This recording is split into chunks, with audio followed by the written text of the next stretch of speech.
and welcome to my channel. This is the channel of Miss Happy Catholic, or Mrs. Happy Catholic as I am now. And today we get to talk with my mother, Kathleen Yeager.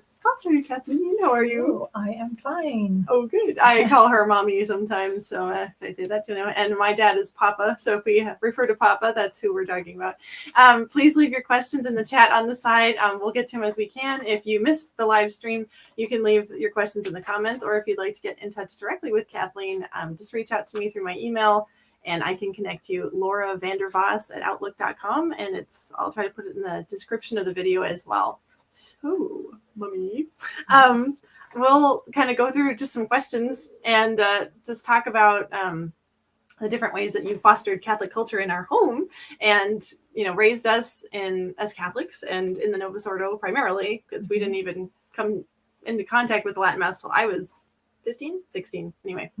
So that's so let's, starting out, just kind of describe maybe what your faith environment was like as a child and how that sort of influenced your decisions about how to raise your own family later on. Well, I grew up in a family where my parents were both Catholic, and my mother attended Catholic school all the way through high school. And she had an excellent formation by nuns. I can't remember their order, I think from Ireland. And that was an overall positive experience for her. She was very well formed in the faith. And my dad grew up in a very rural area in South Dakota. I don't know the specifics about that so much, but he was raised as a Catholic, received his sacraments, but was very private in his devotional practice. And so they both prayed for future spouses, which they believed were fulfilled in each other. So that's sort of a legendary story of the power of prayer. And then they got married and started their family, and I was their firstborn.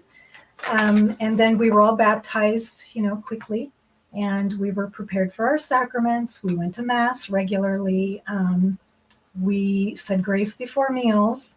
But apart from that, I remember having a lively faith in God and having a natural ability to incorporate that into play with my sisters at the time. But I don't remember praying as a family at home outside of the grace before meals. I don't remember a prayer routine at night. We may have had one. It just doesn't, recall.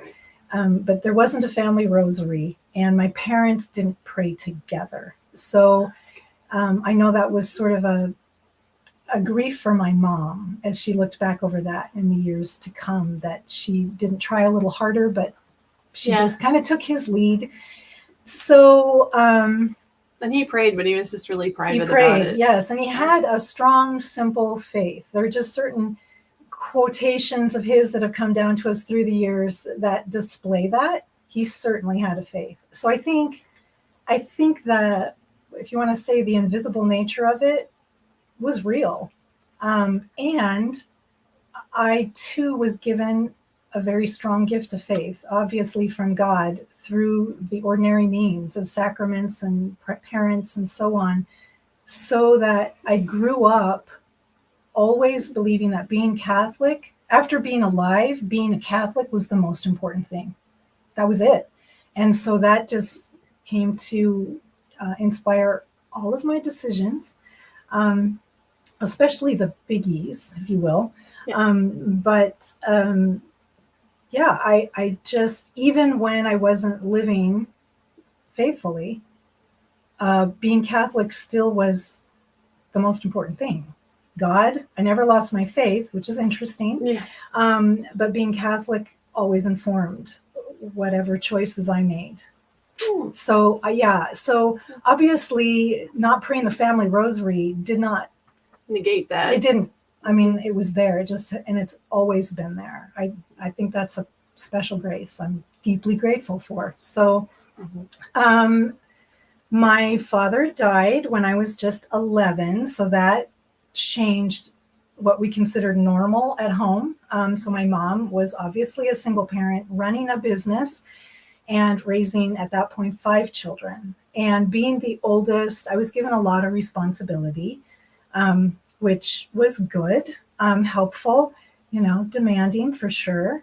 And so that in my temperament, became sort of important as my development proceeded. I learned to play the guitar when I was 16 so that I could sing with a friend at Mass. Because this is the late 70s, the 80s, yes. and so I guess it was 1981 when I learned. And so I'm like 16, and at the time, folk music was big in the church. I'll back up a little bit. When I was quite young, I would say we moved to Montana, where we currently live. And that's when a lot of the changes were happening. It's like 1973, 50 years ago, and things were changing. Communion rails were coming out. We were being instructed on how to receive Holy Communion in the hand, which, I'd only been receiving communion for a very short time, but it seemed like a major shift. Yeah. But it was, it was being presented from the pulpit by the priests that we respected and took our instruction from. And so we accepted it, even though it felt a little strange. So then, okay, I'm 16, now I'm doing music at Mass, and that becomes a huge feature for the rest of life. That's significant. While I'm in college, my mom is on the parish council. And so now we're in the early 80s, and things are getting a little wonky, at least here in Montana, maybe across the nation. We are beginning to become aware that there are attacks to the truth within the church. Some priests, some nuns, of course, some lay people. They're very excited about some new innovative ideas, and they're very well prepared to introduce them and so on. My mom, being raised in the way that I described, she's getting alarmed. She's like, wait a minute, what are we talking about? They want to change the architecture within the church. They want to introduce all kinds of novel ideas that are very disturbing to her and her close-knit circle of friends. So I'm away at college, but I'm hearing about this, and it's upsetting, And then when I come back, I'm graduated, I'm married, I'm starting a family, I'm an adult. Boy, I jump on the parish council. Well, I was selected. And I'm in the music program. I was willing. I was young, and people were thrilled. Wow, she's like not even 25. So that was just, I don't know. People were excited about that willingness to be involved. So there was this defensiveness, high alert, where like something is being introduced that we see as a threat, as a danger. What did that do? It made us very defensive about our faith. Like it made us protective of our faith. It made us cling to it ever more. That was our reaction, rather than throw up our hands and run off, and go, we got involved, we hunkered down, and it became very negative. So it was a tough period, but I think that it really solidified our faith. And I didn't consider any other options. Like, once you're a Catholic, what's the option? I mean, this is the fulfillment. Yeah. This is the fullest revelation. And as I already said, it was always a primary value for me. Mm-hmm. So leaving the church it's just not an option. Besides, you have other parishes. There are other places to go. Right. So, yeah, that always killed me when people would talk about, that they were doing this crazy stuff in my parish, or I can't stand guitar masses, and I was just so scandalized I left. And I'm like, did you canvass every other church within 50 miles? Because I'm just like, there's always been a refuge. There's always been somewhere else to go where, if we were hearing something untrue preached from the pulpit, it was like, this is getting kind of bad. It's like, well, Father so-and-so, he's Orthodox, so at least, who cares about the music? As long as we're not subjecting ourselves to heresy, we can go over there. And, and then it's like, you contribute your gifts to help out wherever you are. You and Papa were always like volunteering for stuff, or we get involved in music and things. And so, yeah, it's like you just try to find somewhere where you can be safe in your faith as much as possible. And, it's never perfect, but you make the best of it. And you realize that at the end of your life, you're going to answer first for the decisions that you made and the knowledge that you had.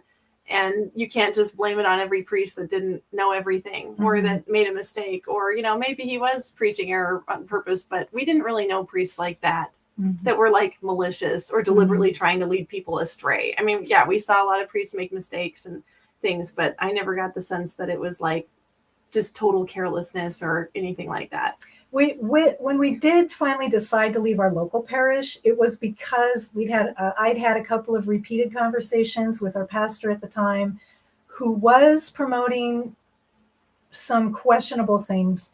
He also was ill, and that was beginning to really compromise his ability to minister to our congregation. And so there were some upsetting things that did require us to take a look at the impact on your faith. Papa and I weren't worried about our faith, but we're like, we have children that need to be in a safe environment, as safe as we can provide. So then, when that came to a head, we're like, I think we better, that and some other things that were happening in the parish that were just getting to be more upsetting. We're like, we need to find a place where we can worship in peace, because we knew that was important, and we knew we could. Right. Because you go to another parish where you're not heavily involved. You don't have all the history and the issues or whatever. You can just get in the pew, hear the scriptures, be taught, get the sacraments, and take a rest. But then there you are, you're being fed, you're being taken care of. And as parents, we were given the grace to be able to do that within our home, for our family, in all areas of just life, and also in the faith. And so we took the command to be the first educators and formers of the children very seriously, and we believed that we would have the grace to do that. So we did just find a parish down the road, and we got involved gently, and eventually landed in at a level of participation we were comfortable with, and belonged to that community, met many holy, wonderful people. We were there for years, and one of the beautiful things about that, it was sad to leave our home parish. Babies had been baptized there, confirmed. We were married there, whatever. And so that was painful. But moving to another parish opened up the possibility of the wider experience of a Catholic. Yeah. Like, we really grew comfortable with that. And so we felt at home wherever we could go to Mass. So for several years, when we vacationed in, a location about 4 hours away, we would attend Mass, sometimes daily Mass. And we would go back and go back and go back, so that those people started to recognize us and call us our friends from the north, And so we had this lovely experience of the wider Catholic Church that fed us very deeply. Right. So I think that's one of the gifts of leaving the parish, because we were in distress. And then God says, I have something for you. And you don't know what it is, but it'll be wonderful.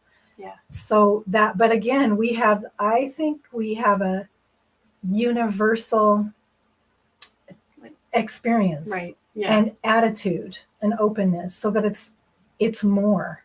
Right. I think that was the beginning of, this is just more. It's not a deprivation so much as an opportunity, like, look at this richness. Look at this opportunity. Well, and I remember from being a kid, there was a lot more of this entrenched kind of like parishes were very isolated from each other. Geographic. Yeah, it was like you almost never saw someone from another parish at your parish. Or if you did, it was only at a daily Mass where none of the other parishes happened to have a daily Mass that day. And you're like, oh, well, those are the diehards.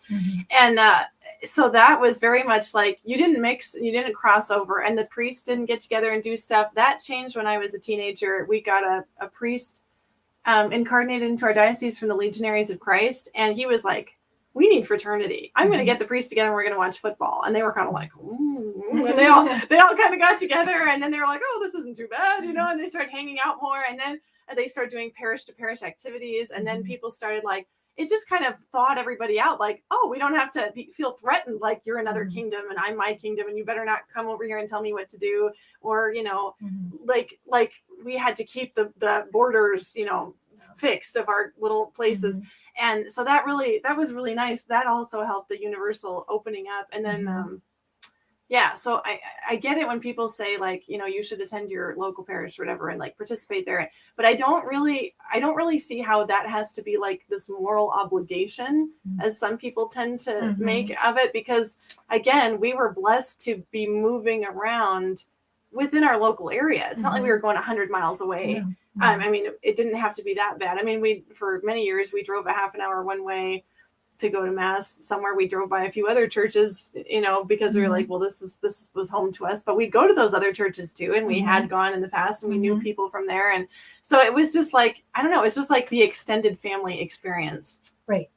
So then you'd go to the cathedral, like we'd gone traveling and we'd been invited to sing at different parishes around the diocese and stuff. We got to know priests and make friends. And so we would move around and do this. And then you'd go to events at the cathedral and there'd be all these people from all these different places in the diocese. And you're like, hey, it was like a family reunion every time. I mean, you always felt at home in the cathedral, and all these people were home in the cathedral because that was like it was like going to grandma's house kind of thing. And so that was really cool. Like, and I just wish more people could really get the most out of that experience, because some people think they'll never go to the cathedral of their diocese or move them around, and maybe they just don't really have a need, but I think they're kind of missing out on all that, because one of the things that developed was when you were all teenagers, you girls, then you were in the young adult group at our second home away from home parish, and several of those young people had never been to the cathedral, and we were just shocked and dismayed, and we're like, okay, so we organized a trip and we took 2 vehicles and we packed them in there and we took them right down. Our cathedral is just gorgeous, the Cathedral of St. Helena, based on the one in Cologne, Germany, just a smaller version, I think built in 1910, just super, super gorgeous. The stained glass is beyond gorgeous. And anyway, it's so inspiring. And it's, if you belong to this diocese and you can get in a car, you should go, worship there. So we took them and we confessed and we went to mass, and they were in awe. They just walked around drinking in the beauty, and you could tell that it made a difference.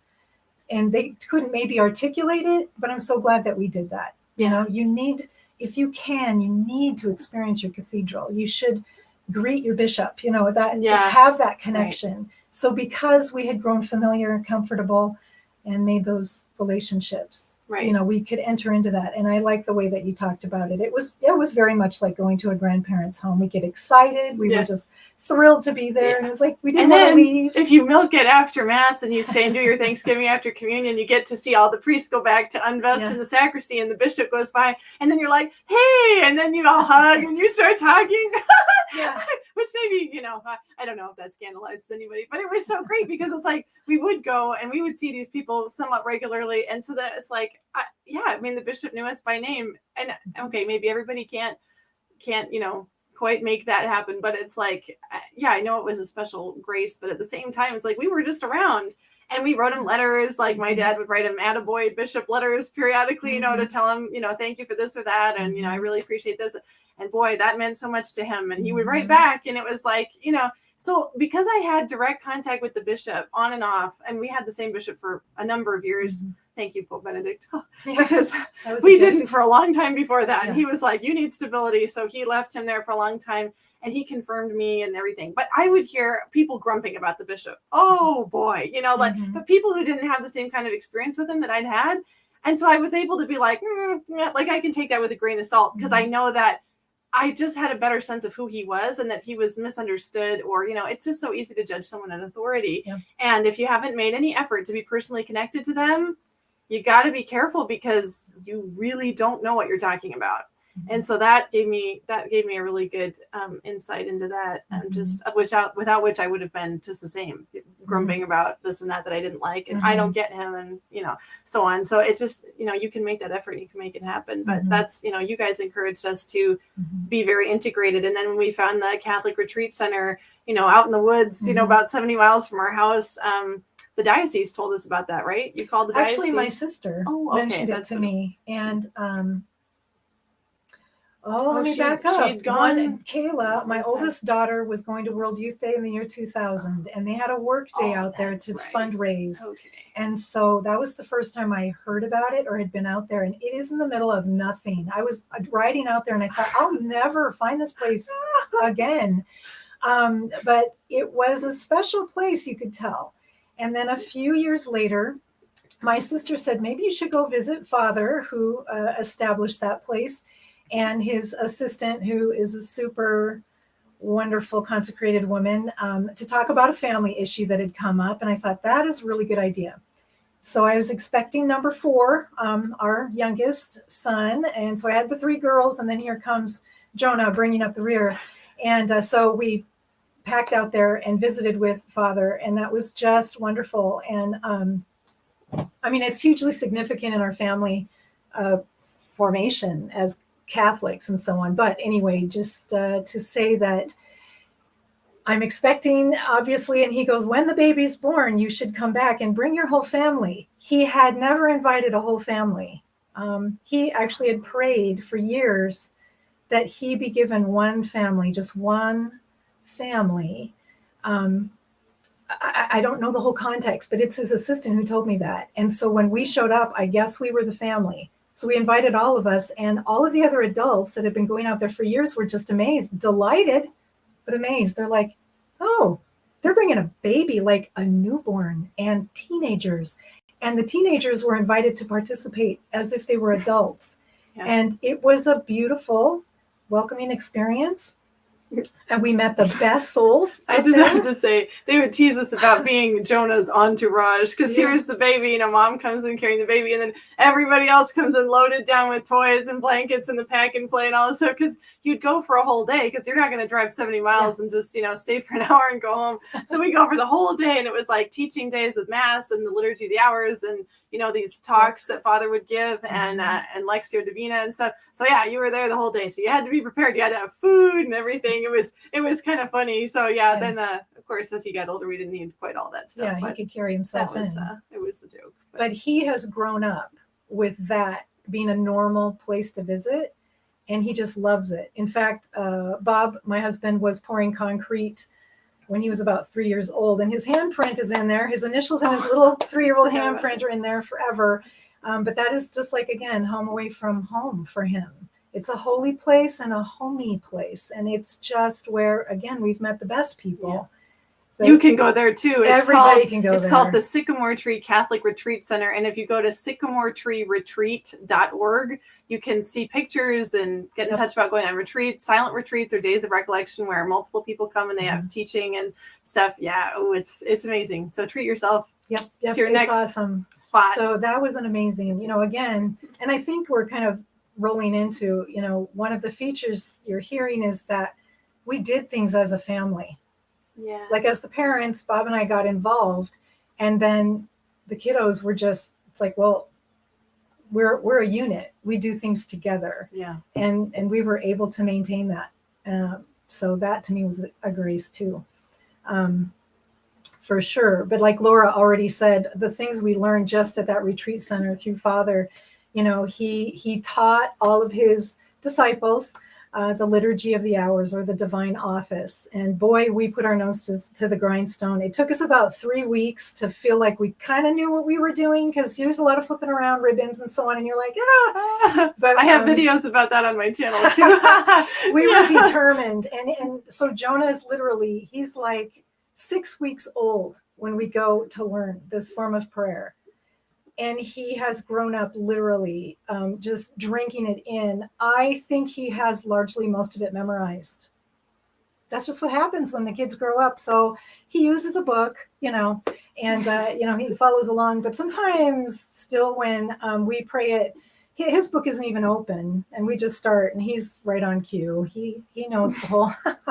So even when he's not thinking about it, it's the Word of God. And it's, active, and it's in him. It's in us. It's having its way with us. My dad will say, "Oh, Jonah's got all these psalms and things memorized." He's like, "Man, I wish I had that instead of all the songs from the 70s and 80s. Yeah. Every lyric you turn on the radio and he's like, oh yeah," and he starts grooving. He can sing it, guess it within a few words, and you're like, "Wow, look at you, Papa." But he's like, "Man, that's what my head got full of. I'm glad you kids had something else to expose yourselves to." Yeah. But you guys provided that because of what you grew up with. You kept nourishing your faith.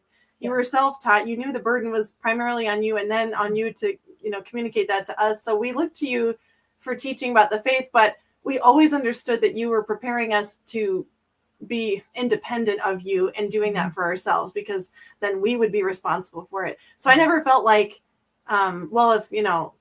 if mom, like the buck stops with you guys. Like I knew that you were doing everything you could to open the door of truth to us, but that it was still on us to keep searching and searching. You weigh what you hear. You don't just take it because a priest said it or, somebody who looks important said it. It's like, well, is that actually true? I know where to look because they showed me.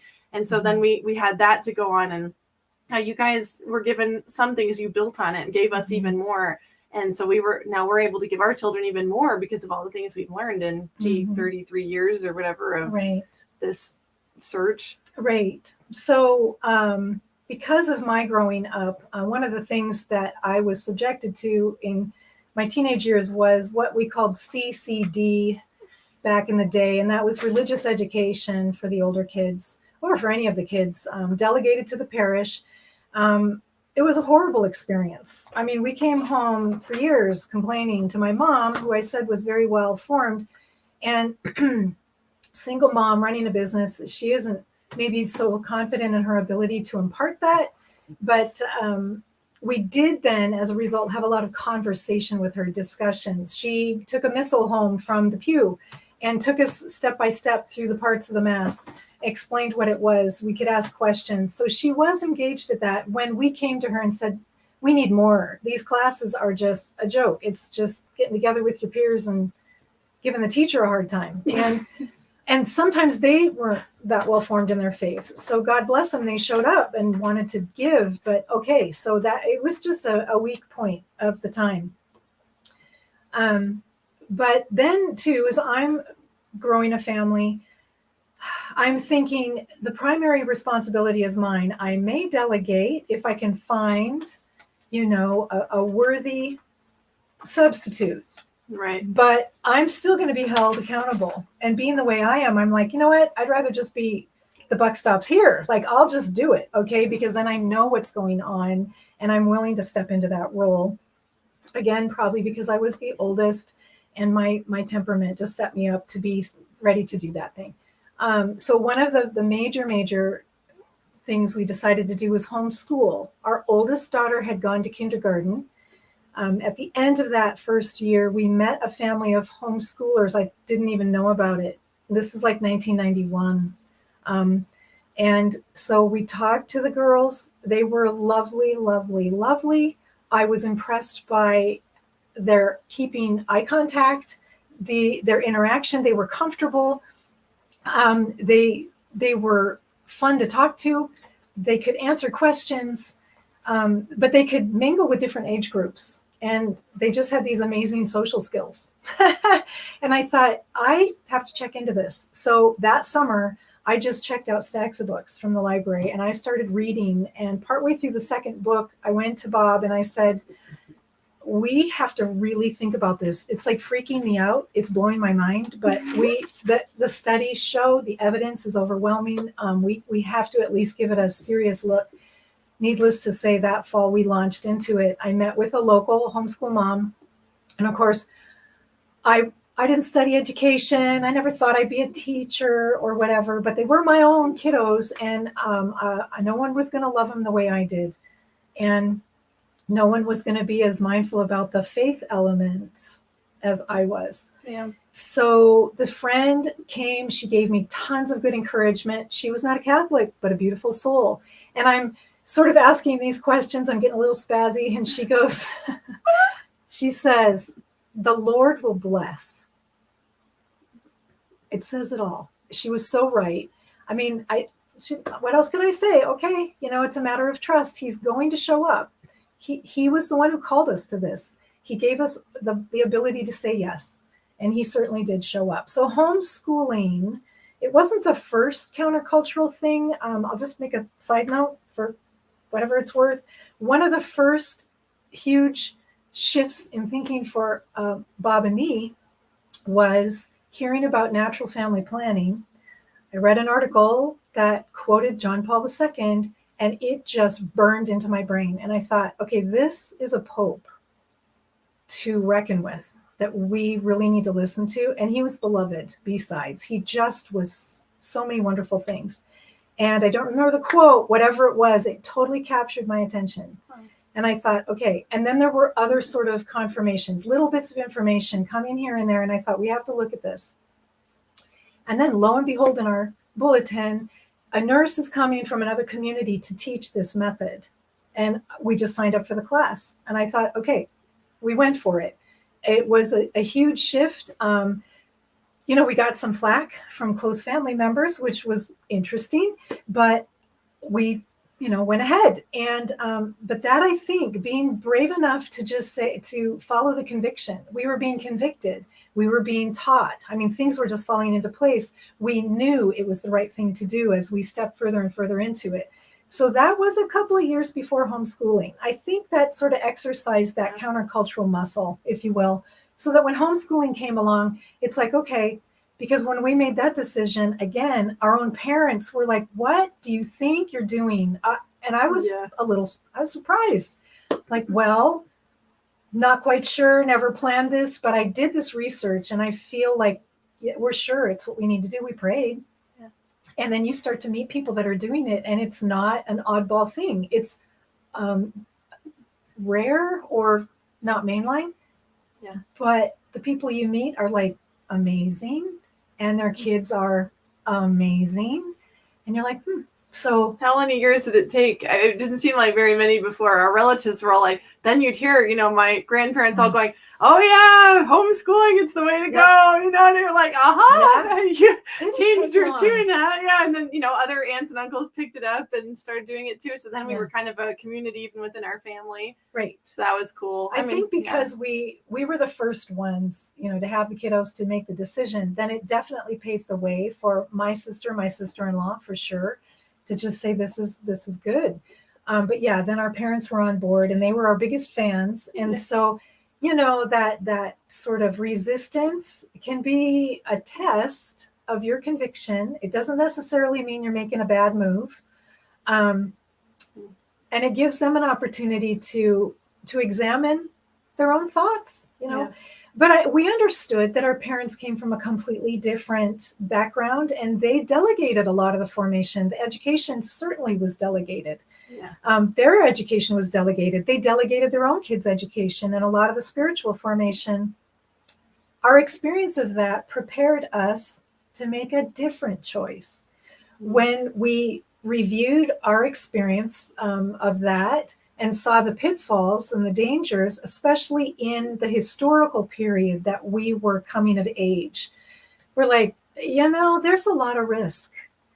And so that's part of what gave us the guts to say yes to homeschooling. It's like, well, at least if we're in charge of it, we know what's going into it. And we do have grace on our side. And the academic part, well, we'll figure that out.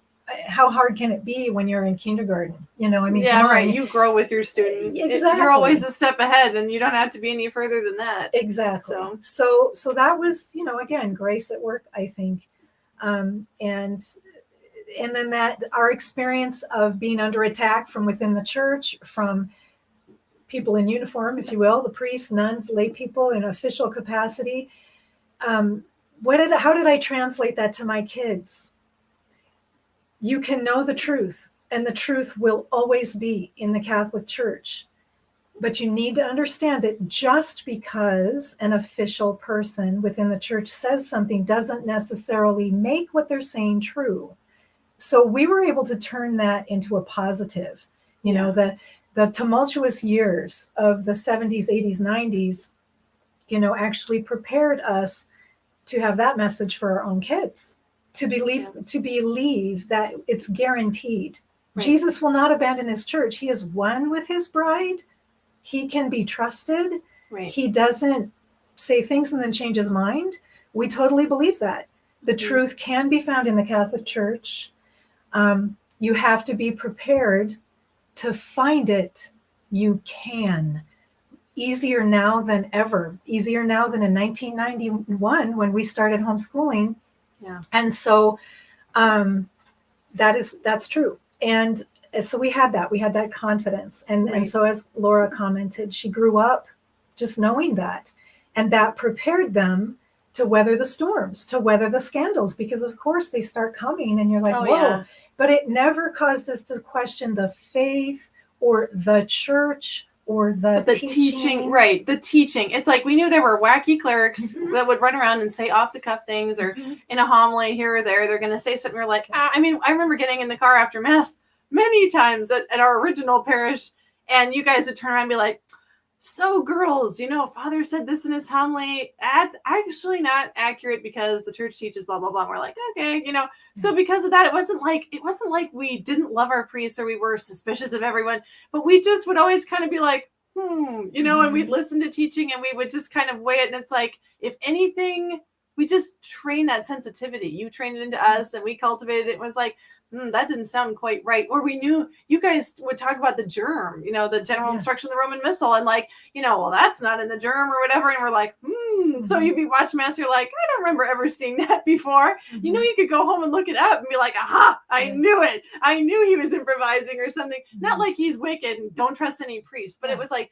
the Pope and the teachings, the official teachings like that come out of the church and the Pope, those were not to be questioned. Those were intact. So it's like, but is everybody accurately representing those teachings? Well, that's what we have to find out. And if they didn't, it was like, well, darn, you lost that one. But, it's not like every priest was a lost cause just because of that. I mean, we're friends with and fond of priests that, maybe aren't 100% all on the Orthodox bandwagon. But it's like, we know that about them. But it's like, there's many reasons for that in their formation, their own whatever growing up before that point, however they were taught to pastor. It's like, I don't even need to know all that.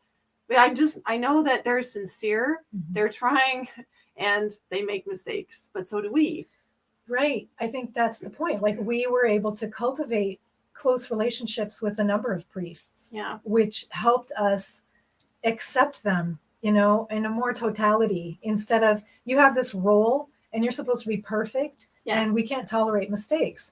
Now, obviously, we did become intolerant of certain things. We stuck around as long as we dared, and then we judged, this is more than we need to put up with. And every family is going to have their way of discerning that. Some families are going to be more sensitive to certain elements than others. And so the beauty of this is that every family has the grace they need, and we need to respect that it's at work. And so just because like we moved down the road, other families didn't, they stayed. And their kids kept practicing. They kept practicing. I admired them. I thought, God gave them a different gift and their faithfulness will be rewarded. And it certainly was. So it isn't like there was one way to respond. I think that's really important because it can seem like there's one right thing to do. And I'm very attracted to that way of thinking, but it can be very seductive and flawed. And so I would say it's pretty rare when there's one right answer for everybody to conform to. Certainly there are cases, but when we're talking about discerning whether to stay or leave a parish, like my mother-in-law would say, she grew up in an area. Well, she grew up in another state, moved to Montana, and then she was at this one church where it was just going kind of from one poorly formed priest to another, and she was like, "Wow, this is rough." But her take was, "I need to stay where I am and be faithful, be an example to my children, form my children at home, and offer up these, suffering through their bad liturgies, their poor teaching, whatever." As what's the word I'm looking for? It starts with an R. Reparation for what's being done wrong here, and pray for my priest. And I'm here because I need to experience this and offer that up. And so she stayed put. She felt like it was a principle for her that she couldn't move to another parish because her parish needed her in that way. So she did that. And I was like, that's cool. We didn't feel like that was what was being asked of us. Right. So we just moved differently, but I'm not saying anybody's wrong for. No, absolutely. I mean, and so she judged all that. She discerned it, and she was given the ability to teach her kids at home. Yeah. And be an example. So yeah, that steadiness is beautiful. It is faithfulness, and the suffering with a purpose. Yeah. She had that in her faith to offer.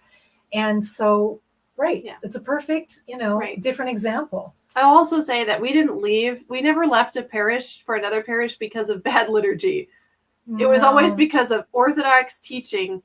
And if the priest was teaching outright heresy, we were like, okay, we just shouldn't probably stick around. Like if we talked to him, it's not like we just bolted at the first sign. We would give it another chance and another chance. We would kind of like talk to him, try to get a little better feel. And it's like, oh yeah, well that's how you think. And you're not changing anytime soon. So we better just move on because we were still in formation. You guys felt very sensitive about what we were exposed to. So we just ended up at a parish where the priest, it wasn't like he gave these, glorious St. John Chrysostom level homilies, but they were always fine. Yep. He never did any monkeying around. And it was like, okay, whatever else is going on here isn't really important. It was a safe place to worship and we were welcome and he was good. He was very good. And so, that's what we needed so that we could relax and then listen to the next prompt. Yeah. Can we talk about the charismatic renewal a little bit?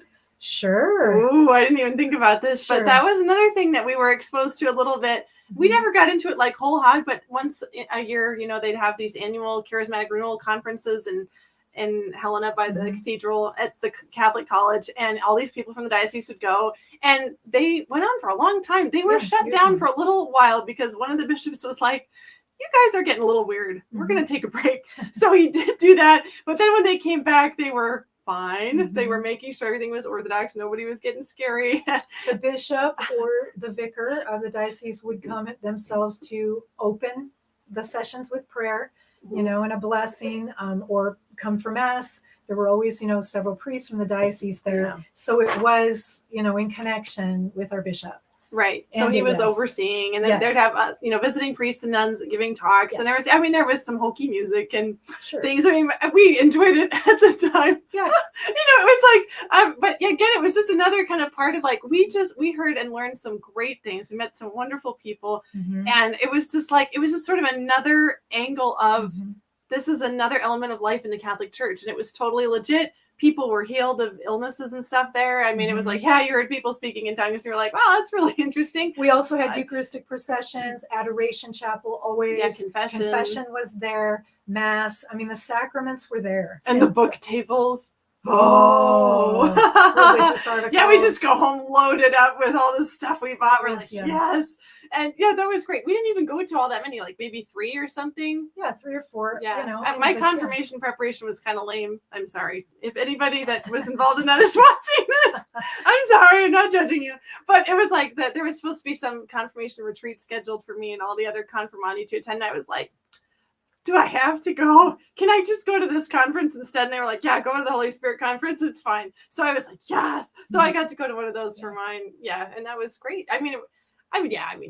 Yes, I wouldn't say it was like the music they were singing wasn't exactly sacred by the standards of the church. We didn't know about that at the time. So we weren't having squeamishness, but we were able to take in what was good and just be nourished by it. And also have that experience where it was like, everybody who's a charismatic Catholic isn't this crazy wacko. They're not waving sticks in the air and hypnotizing people and whatever you hear. It's like, I know people can get weird with it, but there were some very faithful, wonderful things going on there. And so that was another thing that you guys let us experience. And just the prayer. It was so beautiful. All of it was, good. And I like how you said it was another aspect of being Catholic. It gave us a direct experience of, a feature in the church that's legitimate and authorized and not dangerous. And so that when we began to hear about, things going a little too far, getting carried away or craziness, we could accept the truth of that without being scandalized or feeling like we had to just reject, dramatically, cut ourselves off. It's like, well, we had a pretty good experience of that and we don't feel tainted or poisoned or Yeah. led astray. That we didn't have to slam the door on stuff, because No. it's like, if it's going on, there's good in it. Sure. And some people are able to derive that good without deriving harm. Some people were just so upset or weirded out, they just couldn't take certain things. But it's not everybody's ready for everything at the same time, and neither were we. And like, so we're like going to the Holy Spirit conferences, and then right around those same years is when we start going to the Sycamore Tree. And it's like, oh, we start getting spiritual direction for the first time in our lives, because the priest director there was our first spiritual director, and we're like, oh, this is cool. And we're going to his teaching, and he was very like this old Slovenian priest, very serious and orthodox, and like it was just a very and silent retreats. We're doing those, and we're like, ooh, yes, So it's kind of like the next leg of our journey. And meeting all kinds of people, because people would come there from all over for retreats. And so that was like my first real job, was working at the Sycamore Tree once a month. I'd go down there for a few days or like a week once I was driving, and I would just do work all over whatever they needed. And I would just meet the coolest people, and it was great. It's like you're out in the middle of nowhere. You think you wouldn't meet anybody, but there's people coming and going all the time. I mean, in a quiet way, because of course they're in a retreat center, and or they're supposed to be on retreat, but then they're like, "Oh, you're in there ironing altar linens. I need to talk to somebody," and they come and sit down. You're like, "Oh, this is great. Yeah. I feel so satisfied in my social needs." Right. And then there's the chapel and the Blessed Sacrament all the time. It's like you can always creep off somewhere quiet. I mean, it just really gave us that appreciation for.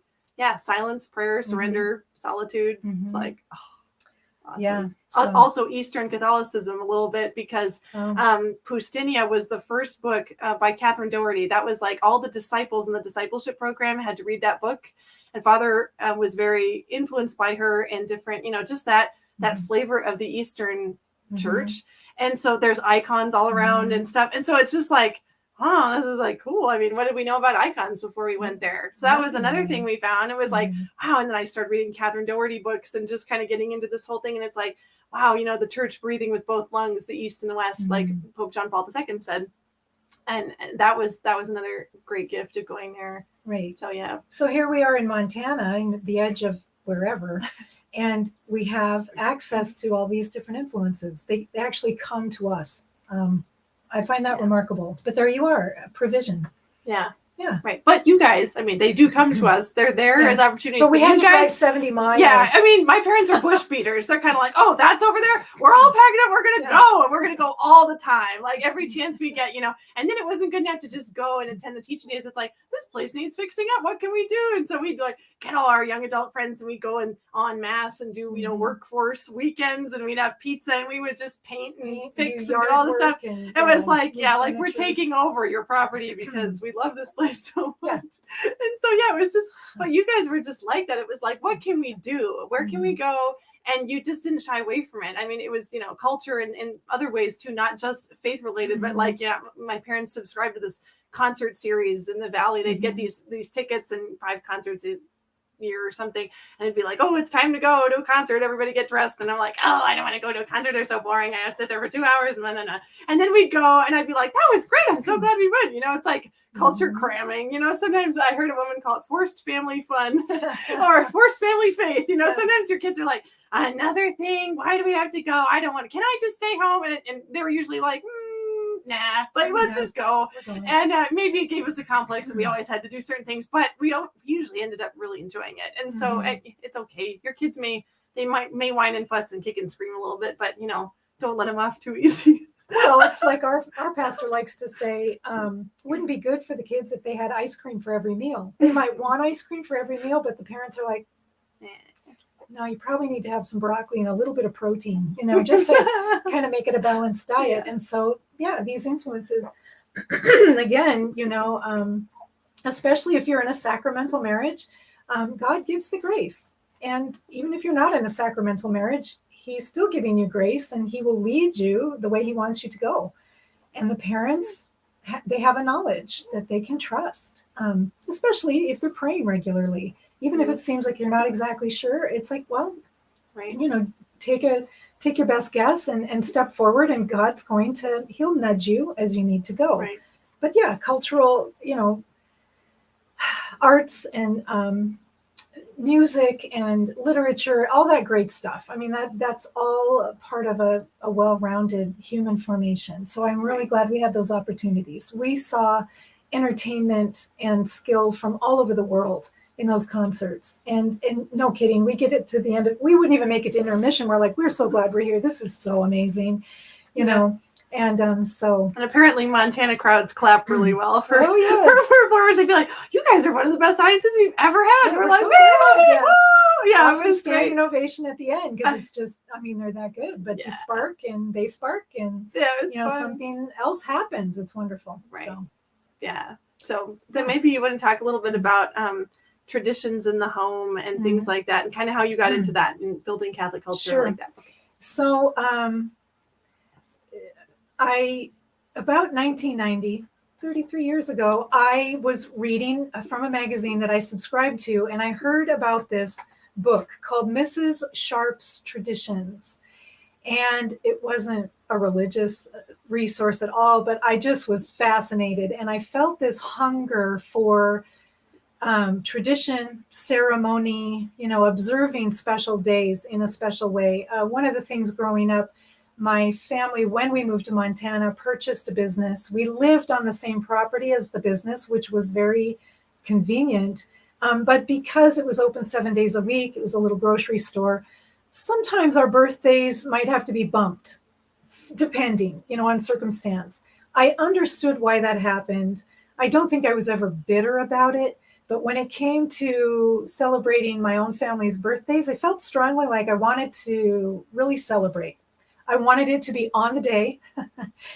A baby's born on a day, whether it's convenient or not. So the birthday, it's like, hey, it's on this day. It doesn't matter what else is going on. This is the day. And so I could be like that. So I was. And so my husband would, as often as possible, take those days off from work. He was able to do that.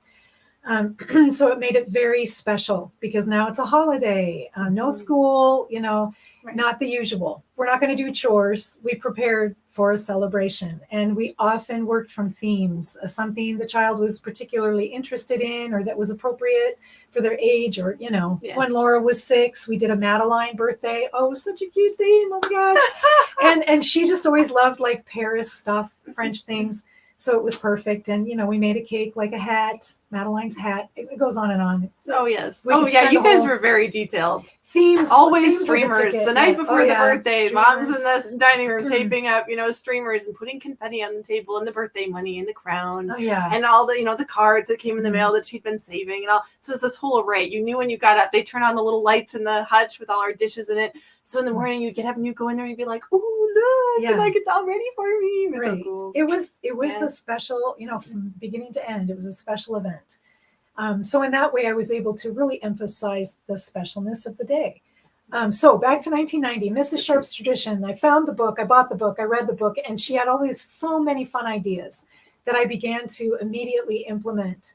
And so that was one of my primary resources. Then about that time too, I went to Mass for some reason by myself. It was Christmas time, not Christmas Day, the next weekend, or maybe the next one. And I go to a neighboring parish, not my home parish.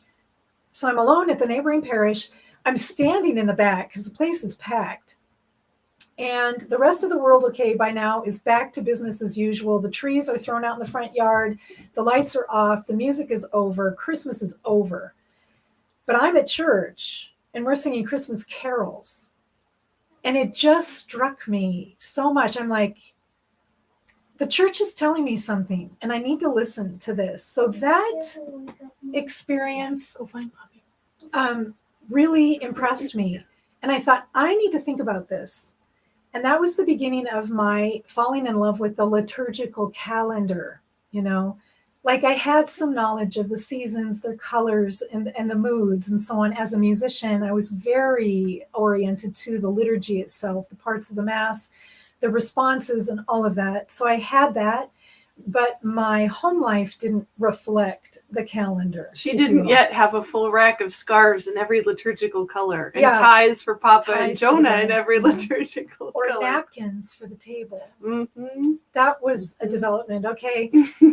Maybe a little OCD, but hey, you know, that's the way it is. So this was the beginning. This was just the bud of the idea. But I went to school on that, if you will. And I decided that that was important to develop that link with our domestic church and the broader Catholic Church, and begin to find ways to bring that into our celebration, into our just life.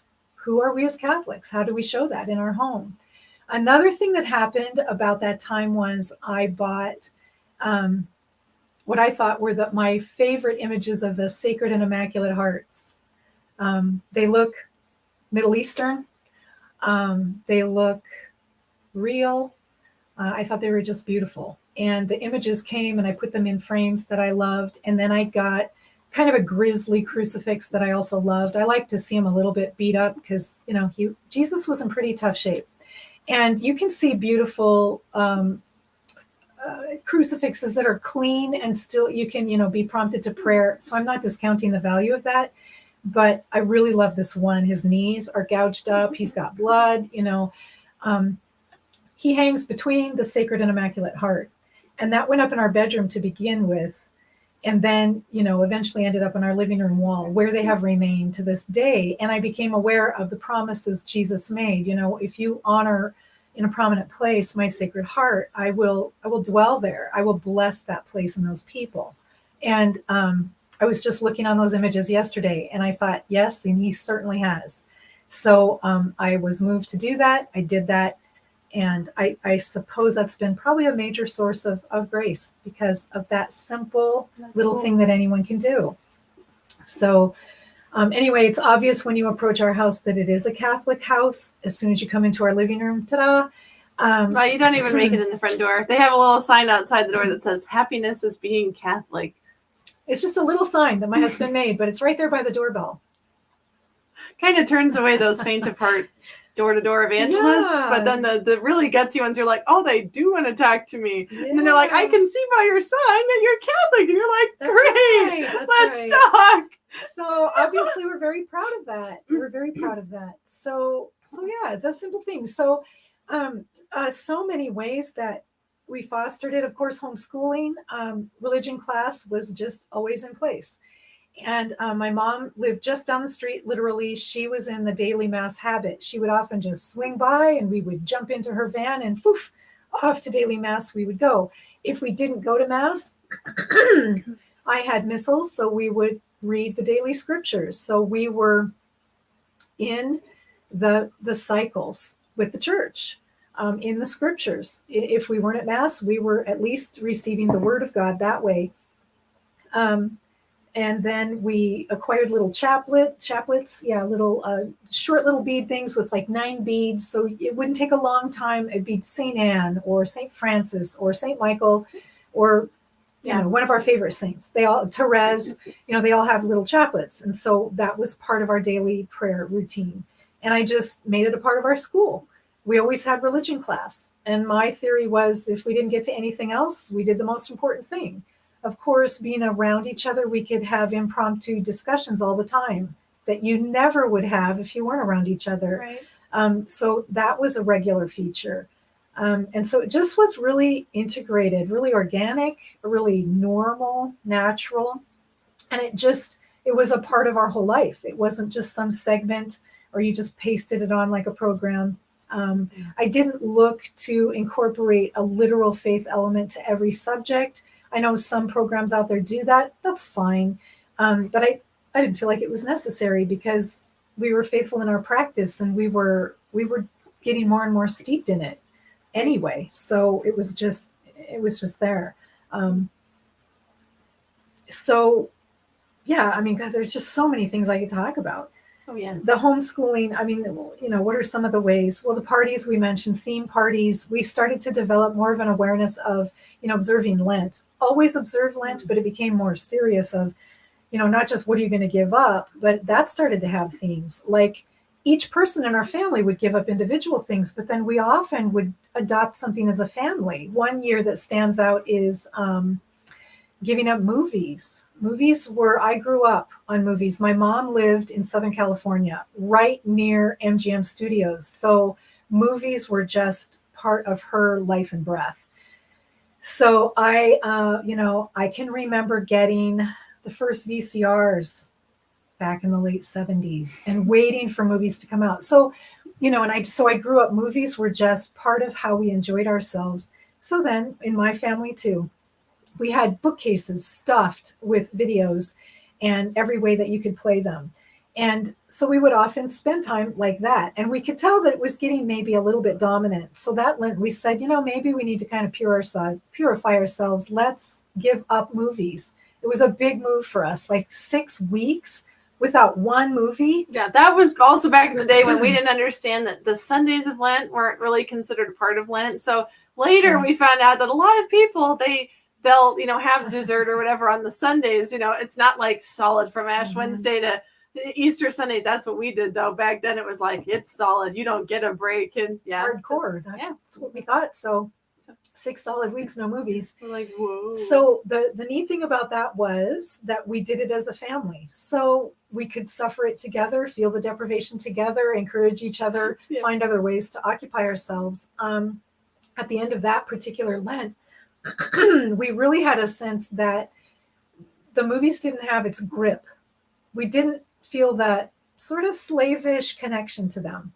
We were more detached, so we could choose yes or no, and we didn't feel this, I just really want to watch a movie. Yeah. So it made it healthy. It really did that thing. Right. Or what about that other Lent where we gave up saying yes to things? Right, because as you've probably figured out, we join, we get involved, and that can be overdone as well. And you can feel the strain. And it's just like, there's always more. Like I tend to pile on and not trade out. There's so much good stuff. There's this. Where does it end? I'd say, we can do it all. Well, sometimes it gets crushing. So this Lent, very wisely, we came up with a list of criteria to apply to invitations or opportunities. And we posted it, so that we would remember it's got to run through the criteria. And then we have to have a discussion. And only then, if we all agree, can we say yes?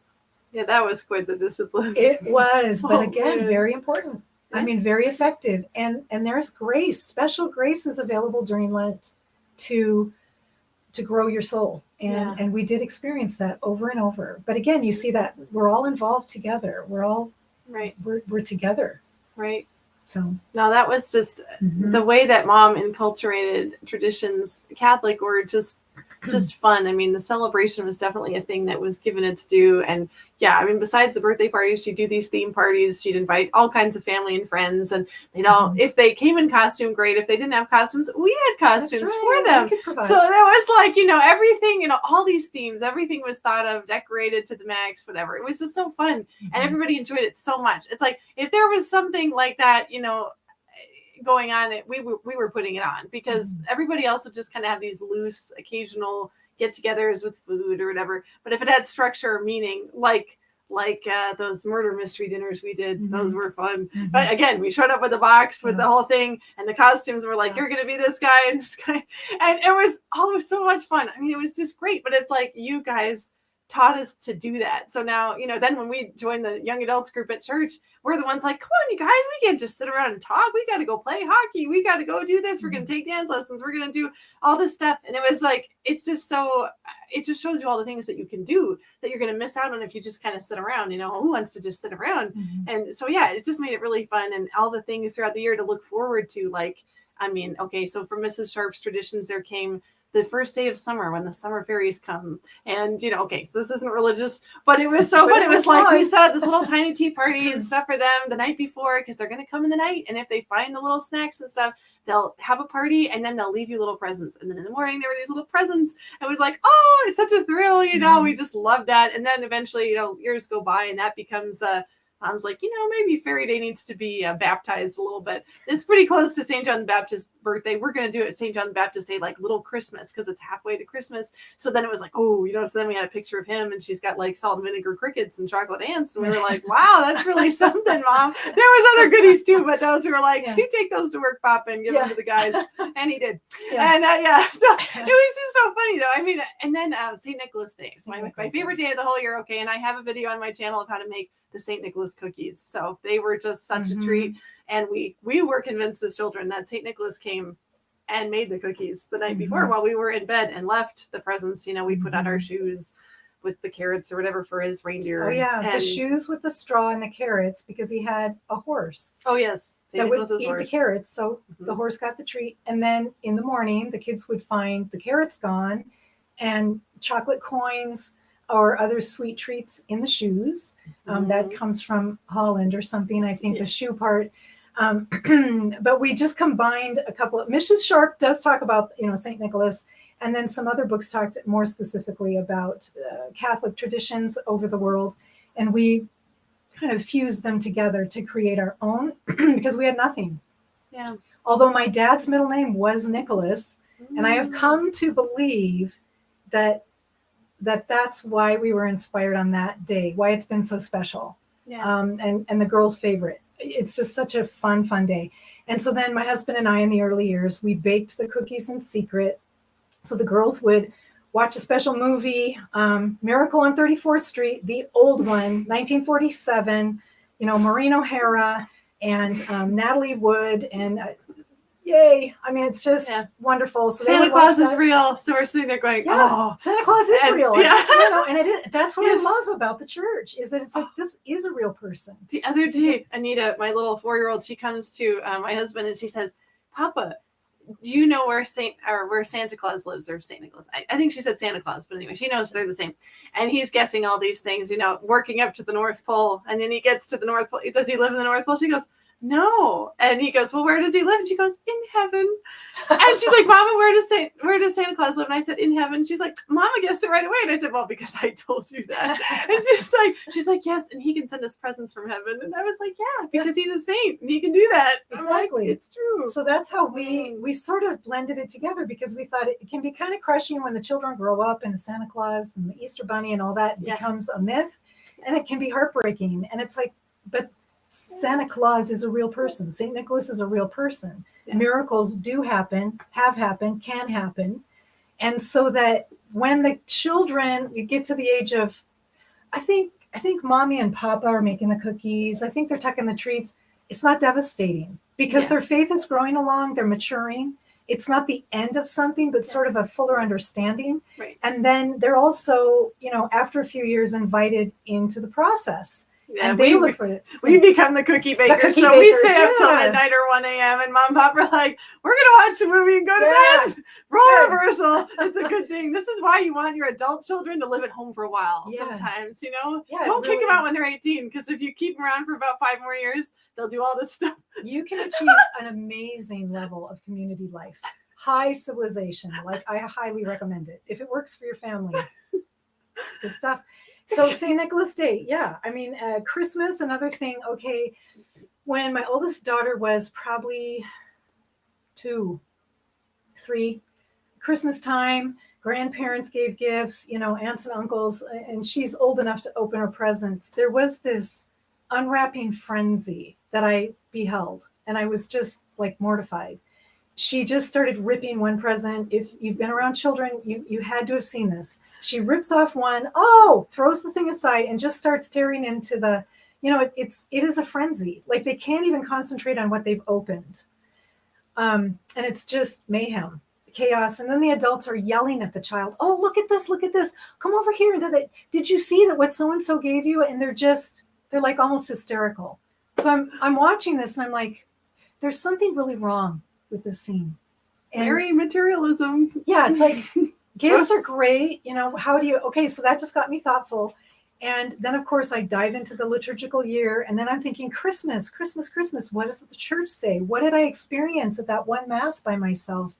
It's not one day, it's a season. And there's so many things you can do with that. Oh my gosh. So you have Christmas Eve, which is one of my favorite parts of it. I just think something happens on that night up to midnight that is particular.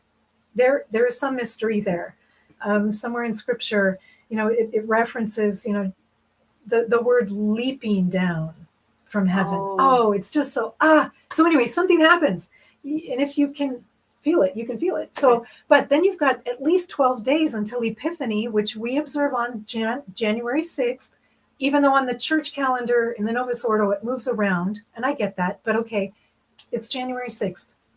So we'll go to Mass on January 3rd, but at our home, then we observe it on the 6th. So you have 12 days. So I thought, well, what if we stretch out the gift giving? So I just, came up with my own approach. On Christmas Eve, you could do something. If you have stockings, that would be the time for stockings.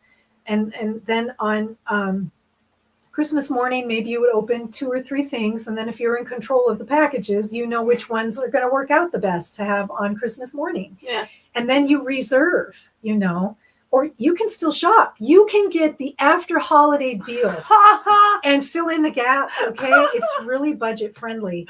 Oh my gosh. Or you buy something like one year we bought a Noah's Ark with all the animals, and every day they got a pair or 2. So that by the end of the season, they've got the whole, group. Oh yeah. But then you stretch out the gifting over the 12 days or more if you want to do more. You could go to the baptism of the Lord, which in many years is the official end of the Christmas season. You have the room to do that. So then that worked well for us. Then on Epiphany, we would usually have 3 final gifts from the wise guys. We called them the wise guys. If they were getting jewelry like gold or candy, or you can make it themey if you want or not. Yeah. But that would be the gifting wrap up. And then the kids would look forward to that. Hey, it's Epiphany, another little sort of, hey, gifting. Right. We'd have the king's cake with the nut in it or whatever, and whoever gets the piece with the nut is king or queen for the next 24 hours. They got to make a law that everyone had to follow. That's kind of scary, isn't it? Huh? Yeah. They got a crown, a scepter, maybe a cape. Yeah. We did this procession around the house with candles, all the lights off, and my dad would chalk the doors with the names of the 3 wise men in the year. And we sang We Three Kings. Yeah, with it. And then we had little things. You and Kayla made those little treasure chests, 3 different ones to look like the gifts the wise men brought. And another thing you guys did was you were thinking about the stable scene, like the big nativities you put out in your yard. Mom was like, isn't that just kind of sad? Like nobody took Jesus and Mary in. They had to be in the stable. Well, we'll take them in. So you guys made this cardboard covered stable thing. It was cool. And they were always in our living room, big ones. We had next to sacrifice to the Christmas tree. space, precious space in our living room for the whole. Yeah, because the rooms in our house are small. Yeah, but here comes cool. The cave, and then the big figures are in there, and then we would snug the tree up to that, and the animals, and then the gifts would all be there. Yeah. So, we made it a sacrifice, but we wanted to welcome them right into our living room. Yeah. And that was the way we did that. So then when you process around the house, you start in the living room, you go all through the house, you chalk all the doors, you're singing with your candles and everything. And then you get back to the living room, you put the gifts down right by the crib, the cradle. And then you turn on the lights and have your celebration, your cake. And then the scripture verses, like these randomly selected scripture verses from the Bible, we'd print them up on little pieces of paper. And everyone would just pick one that was folded, and then that would be your meditation for the year. And those were cool, amazingly apt. It's weird when you get those things, you're just like, whoa, okay. Or by the next year, you see how that kind of played out in your life. It's really cool. Yeah. But some people do saints' names, this is your saint for the year. Right. Oh, there's so many cool things. But that was so cool as a kid because almost everybody else that I knew was like, well, Christmas comes and goes, and it just kind of the specialness drops off. And I always could look forward definitely to Epiphany because it was like, well, there's just so much to enjoy, the 12 days of Christmas. And then Epiphany comes and goes. But even then, we didn't take down our Christmas stuff. No. We didn't do that until February 2nd because that's, the presentation. And that's when Christmas season is officially over, and it's like, all right, time to put that away. And sometimes you're like putting the Christmas tree away and you're stripping the house down for Lent because here comes Ash Wednesday and you're like, wow, that was kind of, but you feel like you got a good run of Christmas. And we also didn't put up the Christmas stuff till right before Christmas. Yes. So that during Advent was Advent. We weren't listening to Christmas music. We weren't doing all this stuff. We were still excited it was coming and, And that's why St. Nicholas Day and St. Lucia Day we observed as well.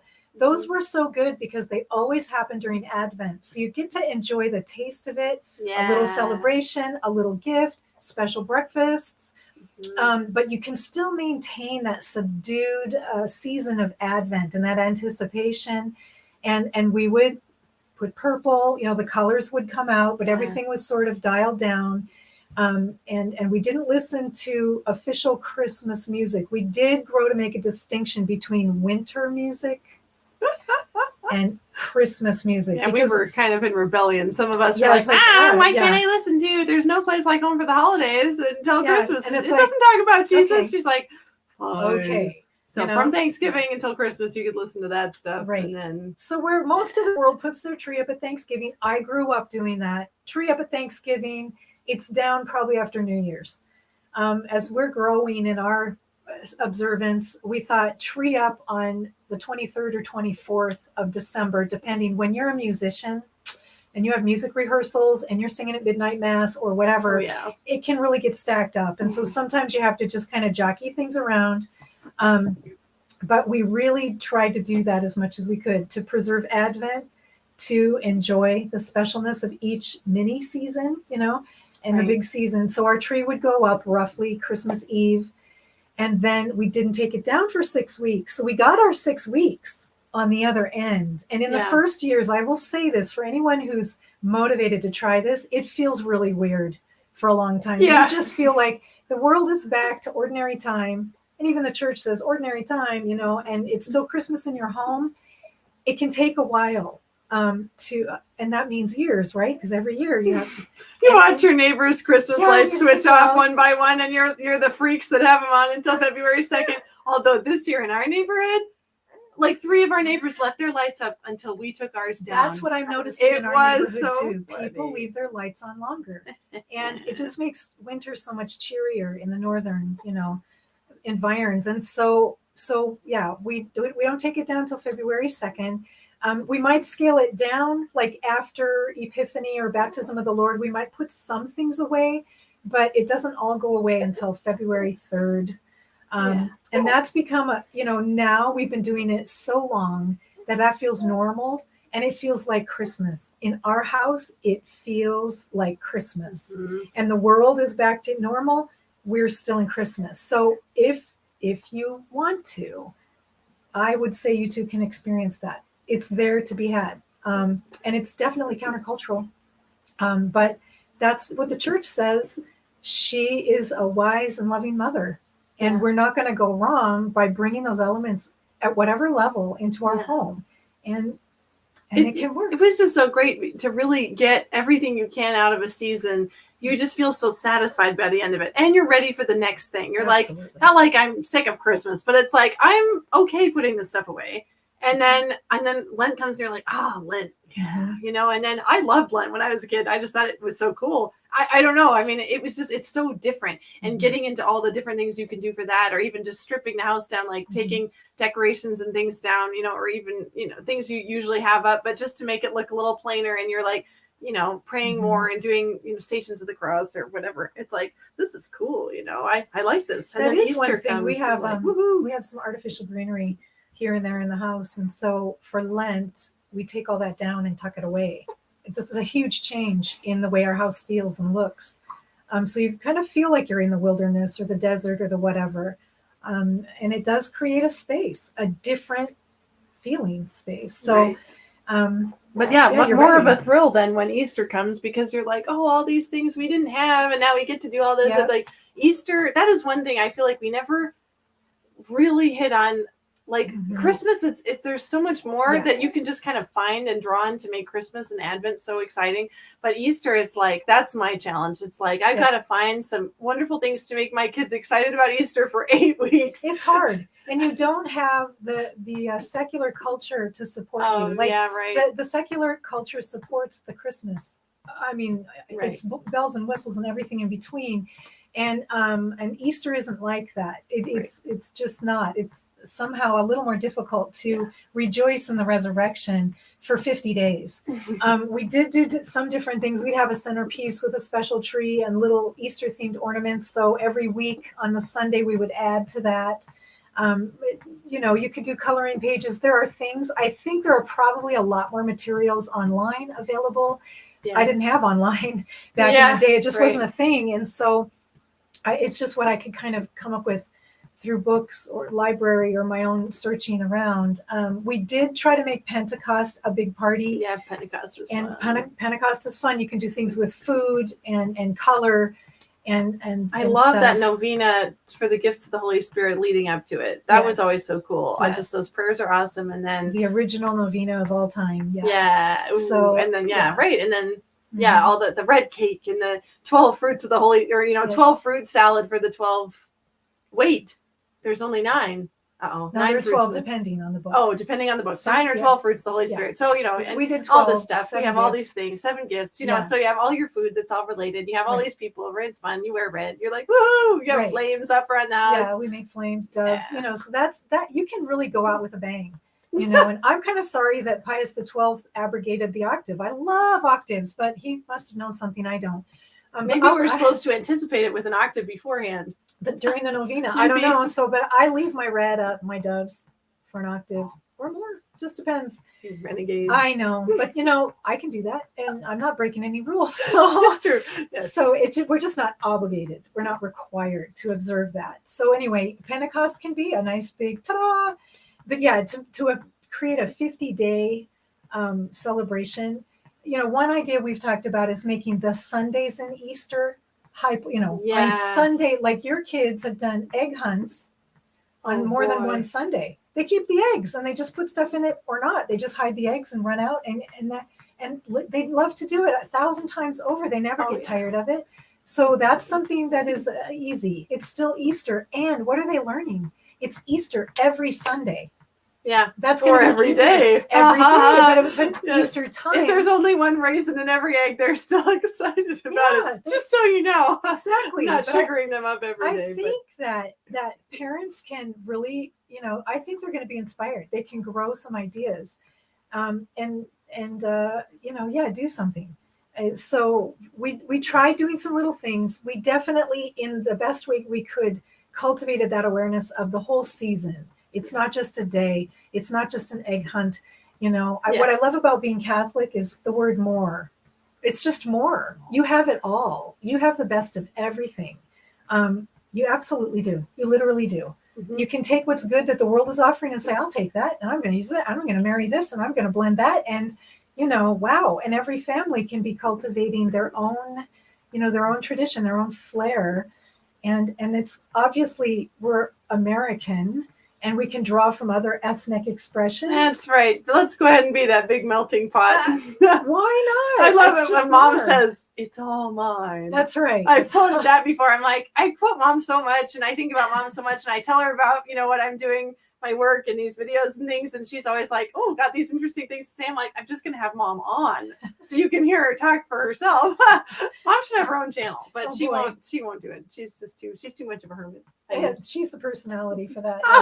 Well, so yeah, Easter is, up for grabs. I run with it, go with it. Oh yes. I know there's more to build on. Yeah. We had as much as we could do, and then there's more and more. Right. But yeah, that was so again, it just made it like I kind of hesitate to use the word magical as a kid because it's like, well, that's not a religious word. But at the same time, it's like, what about fairy tales? And they're allegories for the Christian life. And like all these things, just like Mom's saying, you don't have to have religion and express part of every subject and everything you talk about. Everything isn't like, let's sit down and read the catechism. It's like, you can find God in everything, everywhere. It's very Chestertonian, Aristotelian. It's like everything's integrated. Everything's redeemed. It's like God is there to be found if you're looking for him.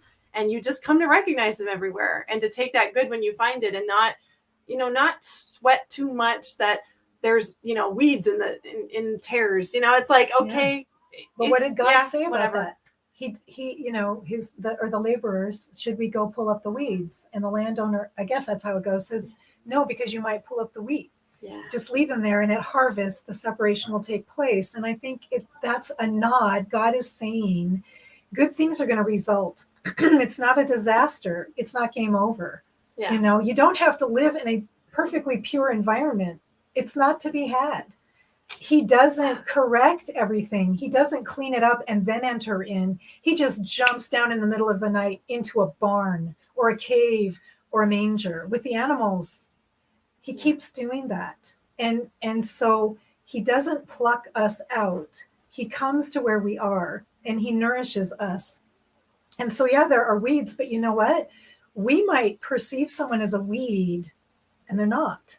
We could get it wrong, and we often do. Yeah. So we have to be careful because a person or a teaching even, because our lens can be skewed. It's again, Chesterton said, it could be that we are in Eden still, but it is our eyes that have changed. I think that is so profound. I have thought about that, and I heard a priest preach on it one time. in almost the same exact words, although I don't think he realized that Chesterton said it. And I was just like, okay, because he's like, Jesus redeemed the world. He's like, we're not Protestant. Protestants believe that the world like was corrupted and that God just kind of covers it over with grace so we can like get by and get to heaven, you know, but we're still filthy. We're wretched. That's why in Catholic churches, we're supposed to change the words in amazing grace. We don't say that saved a wretch like me. We're supposed to say that saved and set me free, because the Catholic Church is like, wait a second, that's flawed theology. We shouldn't be calling ourselves wretches because God redeemed us. Mm-hmm. So are we not acknowledging that redemption? Like we're not embracing that? And so, yeah, again, we have to think about things that you can just look at something and think, oh, yeah. And it's like, wait a second. Is it that? Is it really bad? Is it that my eyes are tainted? I think that's an excellent point. And one of my favorite lines is from the Exultet, which is chanted at the Easter Vigil, Holy Saturday night. Oh, and it just is such a focal point for me. Oh, happy fault. Oh, necessary sin of Adam, which gained for us so great a Redeemer. Happy fault, necessary sin. right. What did it gain us? It didn't shock God. It didn't scandalize him. He never rejected us. He saw it from all eternity that it was going to happen. Right. And he knew what he was going to do with it. And I think that's just something about that makes him so godlike. Is we would never come to that on our own as human beings. Never would it occur to us. But he knows from, again, eternity, how it's going to play out, what his plan is. He's going to redeem. It's almost like, you know, I know it's going to unfold. And then he's kind of rubbing his hands together saying, but watch what I'm going to do. Yeah. You know, like this is going to give me my stage to be God, because I'm going to humble myself more than any other creature can, right. and enter into the squalor so that I can rescue my beloved creatures, my precious little ones. And I'm going to take care of everything for them. I'll give them a little part to play. I know they're going to just keep tipping over and stumbling and falling, and it's going to happen repeatedly, but that's not going to inhibit my will or my glory. Yeah. That's one of the things that makes him God. Yeah. Is he's not waiting for perfection like we would define perfection. He doesn't even require that external perfection or, you know, the certain kind of performance. And it's very easy for us to get hung up on that and led astray. And he doesn't clean all the messes. He doesn't sanitize. He enters in and he redeems and he glorifies. I was just reading the first reading on Saturday, 13th week in ordinary time, Saturday, from Genesis. And Isaac is old and he's blind. And he asks his firstborn, Esau, to go get some meat and prepare a meal and come back, serve him so he can give his blessing to the firstborn. Well, Rebecca, his wife, of course, is hearing this, and she's got another plan. And but Isaac doesn't know that, right? And so she says, hey, Jacob, come over here, put on these goat skins so you're hairy like Esau, put on his best frock so you smell like Esau. You know, this is what your dad's about. This is what you need to do. Okay. What I loved about this episode was all of the deception that took place. Okay. We know, if we've read the Bible account, we've heard it at Mass, whatever, we know what God's doing. But I was able to see it from a different point of view on Saturday. And I thought, okay, Jacob shows up, you know, costumed and with food that Rebecca prepared. And Isaac is already suspicious. And he's like, hey, that's pretty fast. How'd you do that? And Jacob has some cute reply. Okay. And he's, come, son, you know, draw near. And he feels him. Yeah, he's hairy. But he's talking to him thinking, that's Jacob's voice, but okay. And he's like, come closer again, you know, smells like Esau. Okay, this is interesting to me because he's blind, but he's hearing Jacob's voice. He's touching the goat skin. He smells Esau in the clothes, but he's suspicious the whole time. He tastes the food that's prepared, even though he knows it's literally impossible that it be acquired and prepared in that brief period of time. Unless he's already going senile, but he stayed alive a long time after that, so I kind of doubt he was really going. So it's very interesting because 4 out of his 5 senses are telling him the truth. And he's ignoring that. So if he had his sight, would he have, you would see Jacob in his costume. That's really funny. Isn't that interesting? So his senses are telling him the truth, but okay, so Rebecca deceived. Jacob deceived. Isaac let himself be deceived. He deceived himself. He ignored the evidence. He doesn't know Esau sold his birthright for a bowl of soup. Okay, we know that, but Isaac doesn't know that. Why didn't he talk to him about it? Why doesn't he know this? Doesn't matter. Just interesting questions. Okay, so I'm thinking, okay, but we know God is at work. We know God intended the descent to occur through Jacob. Jacob had to get the blessing of the firstborn. How it was achieved is curious. There's a twist in the circumstances. Did God say, scrap the whole thing? No, I'm only going to enter in if things are done rightly. This is what I love Esau about it. was the right one. Yes, he was born first. It's like, but Jacob was holding on to his heel. Okay. No, God had a plan for his own reasons, and he doesn't even tell us what all of those are, but we know. So we just read the story like, yeah. But now I'm like, okay, if they were Catholics, they would need to go to confession. And what would happen? Okay, this is my interpretation. Take it for what it's worth. Rebecca, Jacob, Isaac, they go to confession. Yeah, I lied in one way or another. And God would say something like this. I hope you're not scandalized. Of course, I forgive you. Here's a little penance so you can do something to show that you're sorry.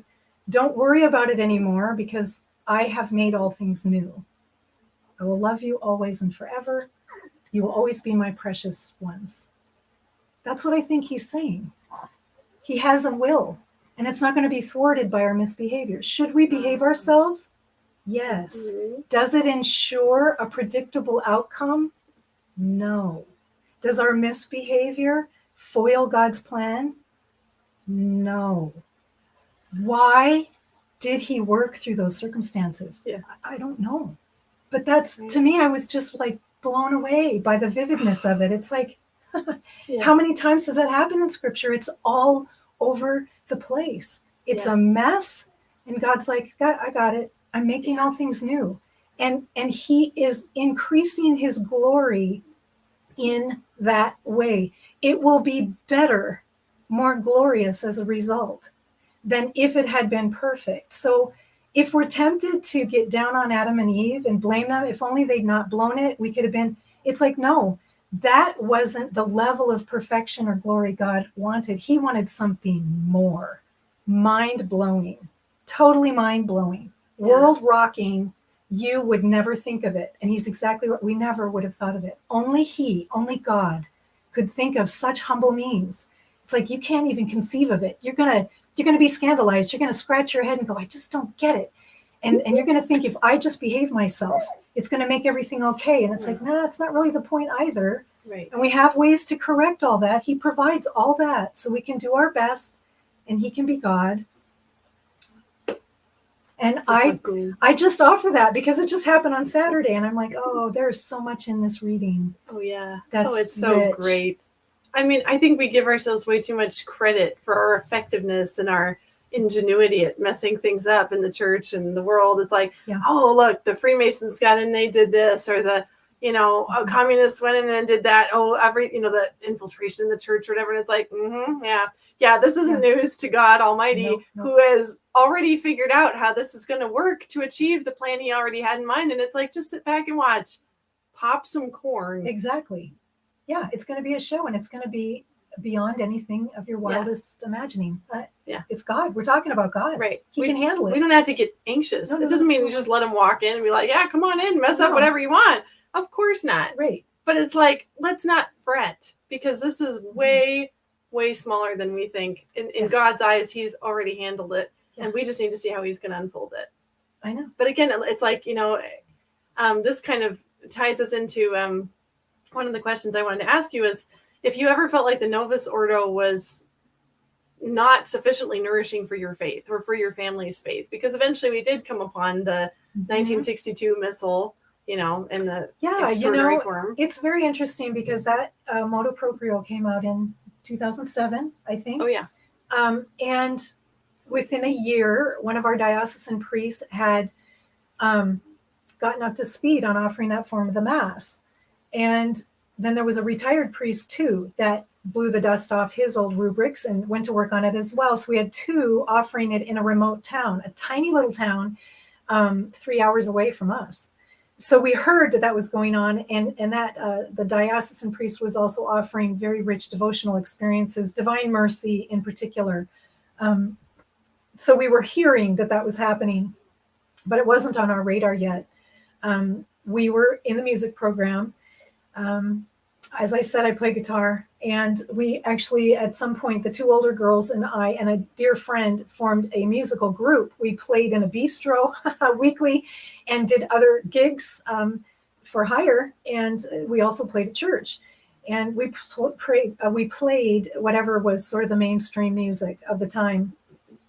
And we didn't read church documents or anything. One thing you would know if you saw us in the sanctuary is that we were well rehearsed. We performed well. We practiced like crazy. That was really important, to have a level of excellence. We offered harmony, various instruments. I mean, it was the best that we could offer that we knew to give. So then in the winter 2008-2009, a parishioner was attending a sacred music intensive. The whole week they were steeped in chant, everything about it, and they guaranteed that those attendants would be able to go home and teach in their parishes. And that's what this man did. And before he went, he said to me, "Hey, I thought you might be interested. I'm doing this thing. Do you want to be in the follow-up group to hear what I learned?" Yes. So the 3 girls and I did attend his classes. He formed a schola from that. This is in January. And by Holy Thursday, we're chanting the traditional liturgical chants in Latin. And he was bold. I mean, he had us learning some pretty challenging things. And we had about an 18-member schola, which was very impressive. And my second daughter and I were just smitten. The older daughter, Laura, they were a little bit like, yeah, this is cool, but I don't know if I'm all in. But they learned it, they just like, yeah. And so anyway, I was smitten. I was like, this is it. This is so great. The melancholics in our family, they're like, "Whoa, the ideal, the ideal." So the Savings were like, this is boring. But it grew on us after a while. So anyway, it challenged our approach to music, as you can imagine. Rhythm guitar, we had a little bit of drums, violin. We had some really nice stuff going on, but okay, it was what it was. It was good.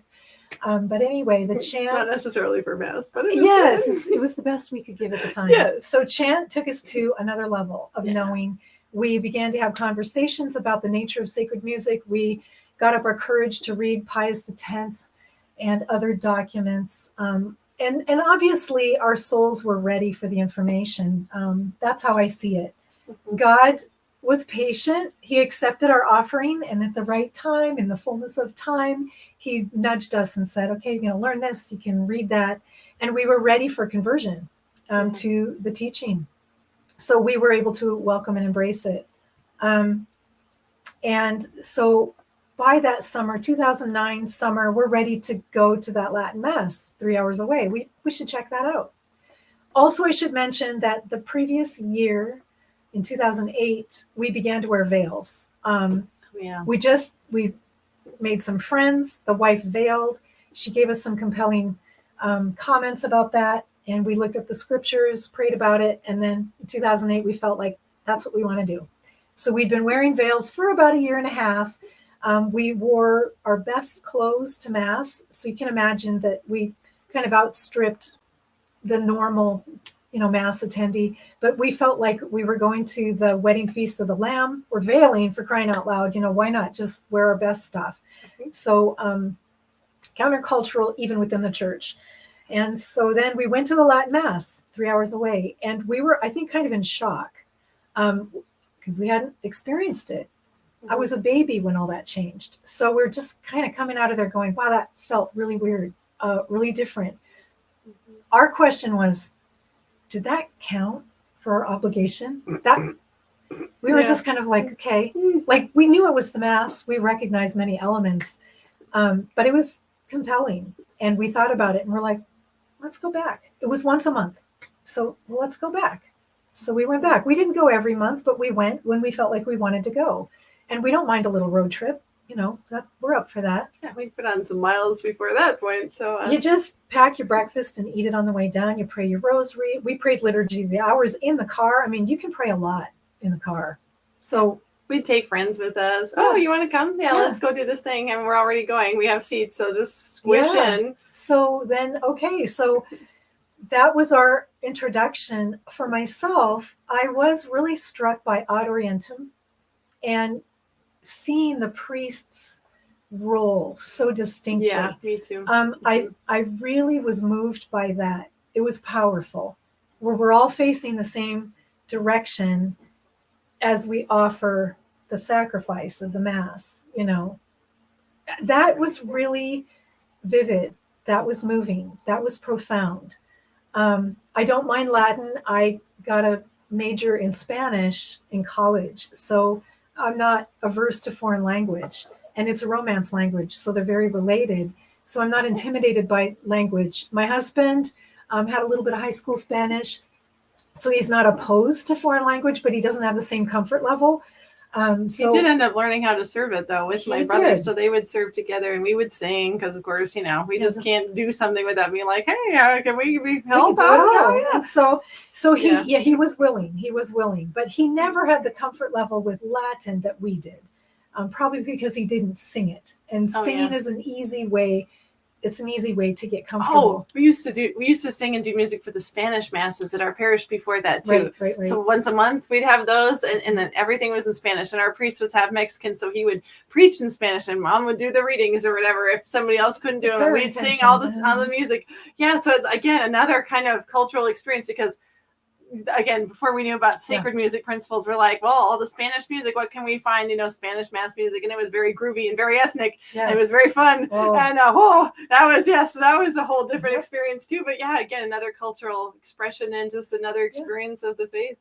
Exactly, another comfort level. You can worship in another language, and it's holy and it works. It's acceptable. But then we did that for years, and so that when the Latin Mass comes along, we're like oh yeah, we can do that. So we went back to the Latin Mass. Within 3 years, the priest there asked us if we wanted to chant for that Mass regularly. We prayed about it, and we're like, yeah. So that opened the way to Missa Cantatas, the low Mass, where you can sing everything according to the rubrics. But now you're singing the propers with the priest. We went to a couple of sacred music colloquiums hosted by the CMAA, where we learned and participated in the various forms of the Mass, Novus Ordo, the Latin Mass for sure, Requiem Mass, polyphony, high polyphony, a chant, everything you can imagine. We were steeped in it every day. And so we came out of that knowing we could do a Missa Cantata with a priest we never sang a Mass with before. I mean, we had the confidence. But again, longtime musicians, that familiarity with liturgy, feeling at home in the church, it just was it was just more. Yeah, this is ours too. Yay, it's all mine. So we did some Missa Cantatas with the retired priest that brushed up on his Latin Mass. We did Palm Sunday one time, one year we actually got to do all of the proper chants for the whole Triduum, Thursday, Friday, Saturday, Sunday. That was an amazing experience. But so the Latin Mass, we met a priest, a very good priest from the Fraternity of St. Peter, and we got to hear a lot of his preaching. That was exciting. That was enlightening. We were sort of awestruck because we were learning things that have been an acceptable part of Catholic piety for centuries that we hadn't been exposed to in our experience of the Novus Ordo Church here in Montana. Right. On the teaching end of things were a little bit anemic overall. So this priest was able to fill in a lot of that for us. And it just, like I say, it was thrilling. And his homilies and sermons were recorded, so we could just sort of binge on that, and we did.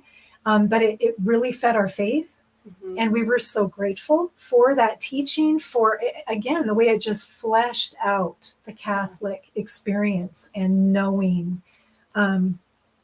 So that I, is really grateful for. And your question was, did I ever feel like the Novus Ordo wasn't enough? I think we've referred to this already. The traditional Latin Mass was more. It was beautiful. It was reverent. I understood things about the Mass, just experiencing that form.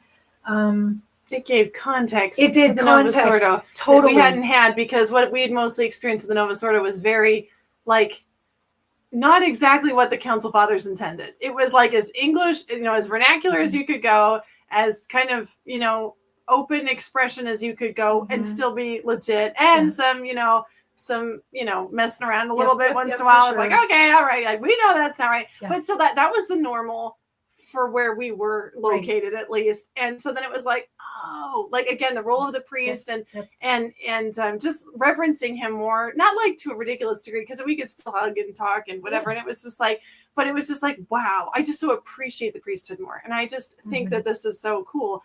So yeah, it rounded it out, but it wasn't the end. It didn't make me ever feel anyway like dissatisfied with the Novus Ordo ultimately. No, because I was like, this is what I've always had. It's what I needed. It gives me what I need.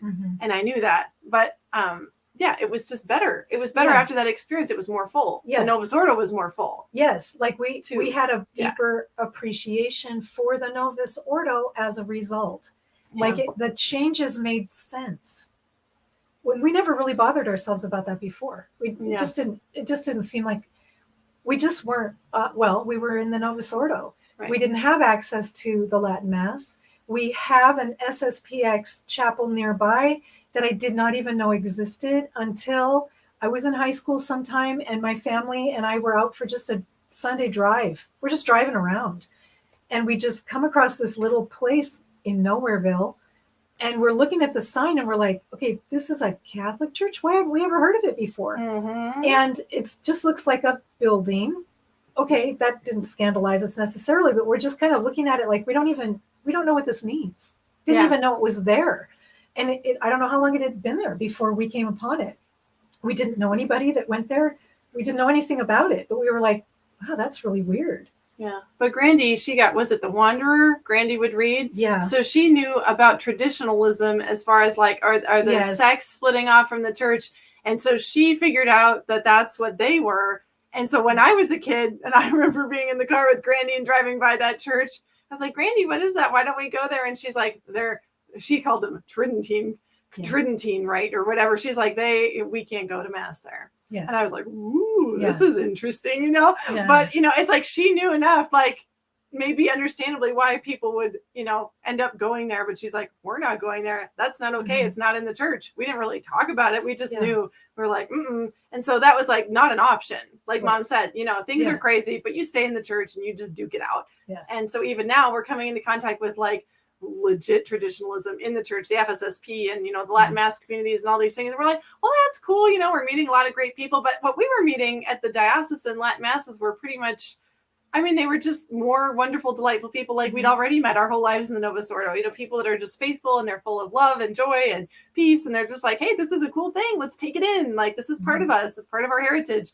It wasn't like, they weren't Nazis, at least most of them. There were a few Nazis. There were some. Yeah, there were some. But we kind of couldn't even distinguish them at first because we didn't really get into all of that for a long time. And then it starts kind of unfold like all this, oh, well, there's these sects and these people that are more extreme. And then you can take it so far, you end up outside the church and we're like, wow, so it's like, were you finding that traditionalism and all these things that, they enriched us, but were you ever tempted to just sort of like switch tracks and just only devote yourself to that, like whole hog trad? It's interesting because the traditional expression of the faith is very attractive.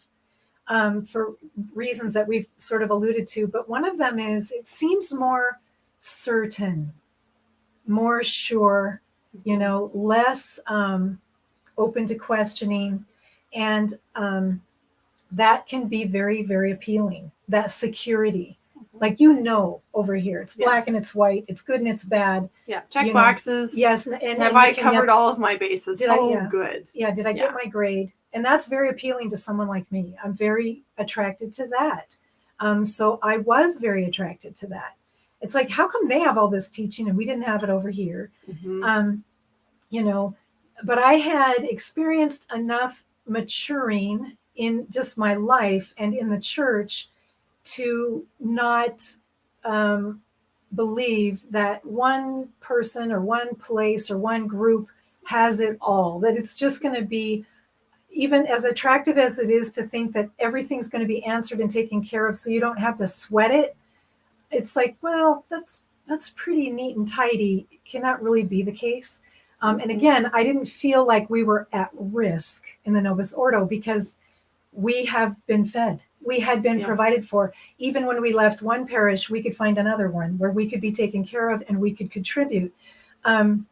So at one point, when we're pretty thick in, we're loving the Latin, we're loving the chant, we love the liturgy because it's wonderful. But we're going to both at the same time. We were never in a position or location to be exclusive. There wasn't an every weekend option for the Latin Mass. And so one person that we really respected said, if I were growing a family in an area like this, I would probably find a place to move to be fed in the way that I think I need to be fed. We took that to heart. We're like, my husband and I were like, maybe we should think about that, because there were so many riches. It was like a treasure chest. We're in the church and it's full of rich and grace and opportunity and it's like a cache we hadn't stumbled upon yet. What's in this box? And you go, wow, this is great. And so we prayed about it, but it wasn't very long before we're like, we just don't feel called to like uproot and relocate for the sake of a liturgical form. Community, culture, there's a lot that's built into that, like the way feast days are observed or the different sacramentals that are available in a Latin Mass community. They just seem typically to have a heightened awareness of that, and the priests are willing to, bless everything all the time, and and it's and we got to incorporate a lot of that in. This priest would bless, gallons and gallons of water and tubs of salt. And, here are some palms, or here's the Epiphany water, anything we wanted. He's like, yeah, I can do that for you. And so you're thinking, God, that could just be a normal part of your Catholic experience. Right. But we didn't feel called to do that. And some people had. This priest knew a family from England, literally uprooted and transplanted to Texas. They found a Latin Mass community that just felt like home for them. And we're like, wow. Man, we take our faith seriously. So do they. So we were not afraid to ask the question, is that what we need to do? Right. But in the end, no. Well, we had another friend that asked us one time, he was just talking and kind of, theorizing, like, what if we got a fraternity parish here, like close to where we are? He's like, well, of course you guys would transfer and just go there. And we just looked at him and we're like, no. And he was like stunned, because he was just, he was more tried than we were, but still he was just like, well, what? Like, he just totally assumed we would. We were like, actually, thanks for saying that, because it was good for us to think about that and talk about it. It's like, why? Like, is it more Catholic than what we're doing right now? Okay, we are self-starters. If we don't find something, we just kind of make it. We're like, okay. Yeah. We don't need to go where somebody provides it for us. Not everybody's like that. But even then, it's like, there was plenty to be fed on. And we were like, we would just leave our whole community and all of our friends and our wonderful priests and like all these things. And we like, were whatever. Wearing our ankle length dresses. We had our veils. We chanted, the propers in Latin, and then other things too that we were discovering, exciting musical opportunities. And we were praying all the prayers, that we've eventually, we're having our rosary, all the chapel, all of it, the divine office, all of that stuff, we could just go on and about that. And so we became like a paradox, I think, because to the typical parishioner, we come, breezing in, but we're welcome. We weren't shunned. If people were criticizing us, they weren't doing it to our faces. We were welcome. We belonged. Looking like and like that. We said, we belonged kind of at least a little bit in every parish. We've been in this community for so long, and we'd moved around, and we had friends all over, and we were just like, this was home, and we're like, we're going to just squirrel away into this little trad hole. Like this one little parish, it's going to be the answer to everything. And that's just where we're going to go and remove ourselves from all this, and everything we can give to everybody that we love here in these churches, like our diocesan home. Yeah. We don't need that anymore. It was like, that's kind of a weird idea. Mm-hmm. Yeah. It did seem a little exclusive, and narrow, because we had enjoyed this larger experience of the universal church in our diocese and beyond. And so to then just attach yourself to one expression seemed confining and unnecessary. Again, every family, we said this before, every family needs to discern according to their needs. And there's not one answer for everybody. Right. It's not one size fits all. So we're obviously speaking to our experience, and other people will have their needs to provide for. But that's what we're talking about, is our experience. And we just didn't feel like we had to narrow it down. Narrow it. That's what it would have been. Yes, we would have been eliminating so much else of the Catholic experience in order to just have traditionalism. Yes. And some people think that's all you need, but we had already experienced that you needed a lot more than that. So we were like, And one thing, I didn't feel like this really happened with you and Papa as much as it did with me, probably just because I was young and dumb. But like all our life, we've been cultivated and trained to be discerning, always discerning your faith and teaching and error and all this stuff. Okay, good. So you're a good little Catholic. And then we encounter traditionalism and all this stuff and all these great, sermons and things. And it's like, I forget to be discerning for the first time in my life. And I'm just like, oh, well, this is just a fire hose of truth and everything I need to know. And I'm just going to suck on it. And it was like, and so then I start imbibing radical ideas and attitudes that are actually starting to harm me and my, pursuit of virtue, my attitudes, which had been healthier before. And they're starting to like chill. I'm getting, kind of thinking that I'm doing all the right things now because I have all these boxes to check that I didn't even know about. I'm like, oh, yeah. And I'm like bludgeoning everybody I'm talking to. Oh, yeah. Did you hear this homily? Oh, did you know about this? This is a mortal sin. And that's okay. And it was just like, oh, and if you want to do this, you have to do this because that's the only right way. And they're just looking at me like, oh my gosh, and so then I finally snap out of this realizing, okay, I've forgotten to be discerning. I got into a clericalist attitude for one thing. And then like some of it was probably youthful enthusiasm too. I think so. It was exciting. But you guys were like, you were into it, but you were just like, I'm going to take the good out of this. But I felt like you never went crazy with it. You did not abandon your discernment in order to just be like, oh, this is the one thing. You weren't phasey. That's one thing. You weren't phasey. Okay. Yeah. So I don't know if you ever felt that within yourself to some extent, but that's what happened to me when I encountered traditionalism and then realized like, wait a second. Then I started to suffer from the errors that can come along with that. And then I finally like came out of it and realized what was going on. I'm like, oh, I was actually doing things now that I wouldn't have done before. That would have maybe been able to point to, and other people and be like, oh, that's not a good thing. But I just got sucked into it because of the enthusiasm and seeing all this good. Then I got carried away. So now we're correcting. It's like, but I see the value in that experience. It's like each person has to probably have a lived experience of their own of going one way and then coming back. The pendulum swings, right? And then you go kind of overboard, and then you go, I'm out of order and I need to bring it back into moderate. Where we had probably experienced that for years before that.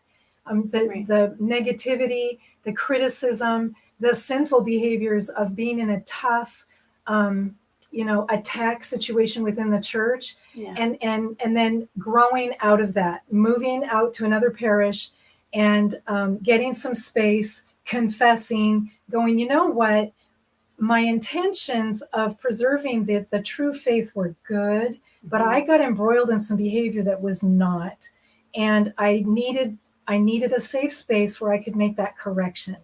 It took years to come to that, so that now we're quite a bit older than you when we're in this new situation, and we're not just checking our discernment because we've had enough life experience to know that you don't have to jump on the bandwagon necessarily. Yeah. And you were young, and so that experience of going whole hog and whatever now has taught you discernment. Now you have that tool. But without that experience, I think it has to be tested. I think there has to be some lived experience so that you have that wisdom. You gain the wisdom through the experience. But I like the fact that you are aware of it and that you have that to share, because you were Novus Ordo and you wanted to go trad, and that's what happened. You were affected by it. We have all been affected by it. The things you've learned so deeply about the unhealthy undercurrents of traditionalism have been very enlightening to me, and have helped me very recently to just sort of make distinctions within myself about how I've been influenced and why certain things feel a certain way or belong here or don't belong here. It's helping me to grow to, I think, a way healthier place, but with awareness, informed awareness. So your experience has been very fruitful in even just those ways, but I know beyond. So Wow, that's cool. Yes, it is. Yes, it is. So if you would, you're talking to other people who are questioning, because I hear this, can you even raise a solid Catholic family in the Novus Ordo? What about this and that? What if I don't move to a traditional community, or, cultivate this enough in my kids? They're going to be anemic. They're going to grow up and they're going to lose the faith, because maybe they can only get enough grace if they're in the pre-reformed sacraments or something like that. What would you say to them? Well, I would say you absolutely can find what you need in the Novus Ordo expression. The sacraments are efficacious, and I know there are discussions about the reforms of the rituals, about baptism and so on. The sacraments are efficacious. Jesus promised we can count on him. He shows up. All kinds of Fruit Loop things can be happening in a Mass, and he becomes the Eucharist. He just does, because we're not going to stop him. You can. I realize there are things that can prevent him from coming. That's not what we're talking about. When you're confirmed, you are given, the Holy Spirit in fullness to be a soldier of Christ. And that requires you to become responsible for your ongoing formation. We have a duty, if we're going to be Catholic and we're going to make that mature decision to receive that sacrament, to engage that grace. And part of it is to continue to study. It's, you're not done. Mm-hmm. We keep maturing, we keep growing, and our faith ought to as well. So we have a duty, just as a single soul before God, to be faithful to that promise that we made.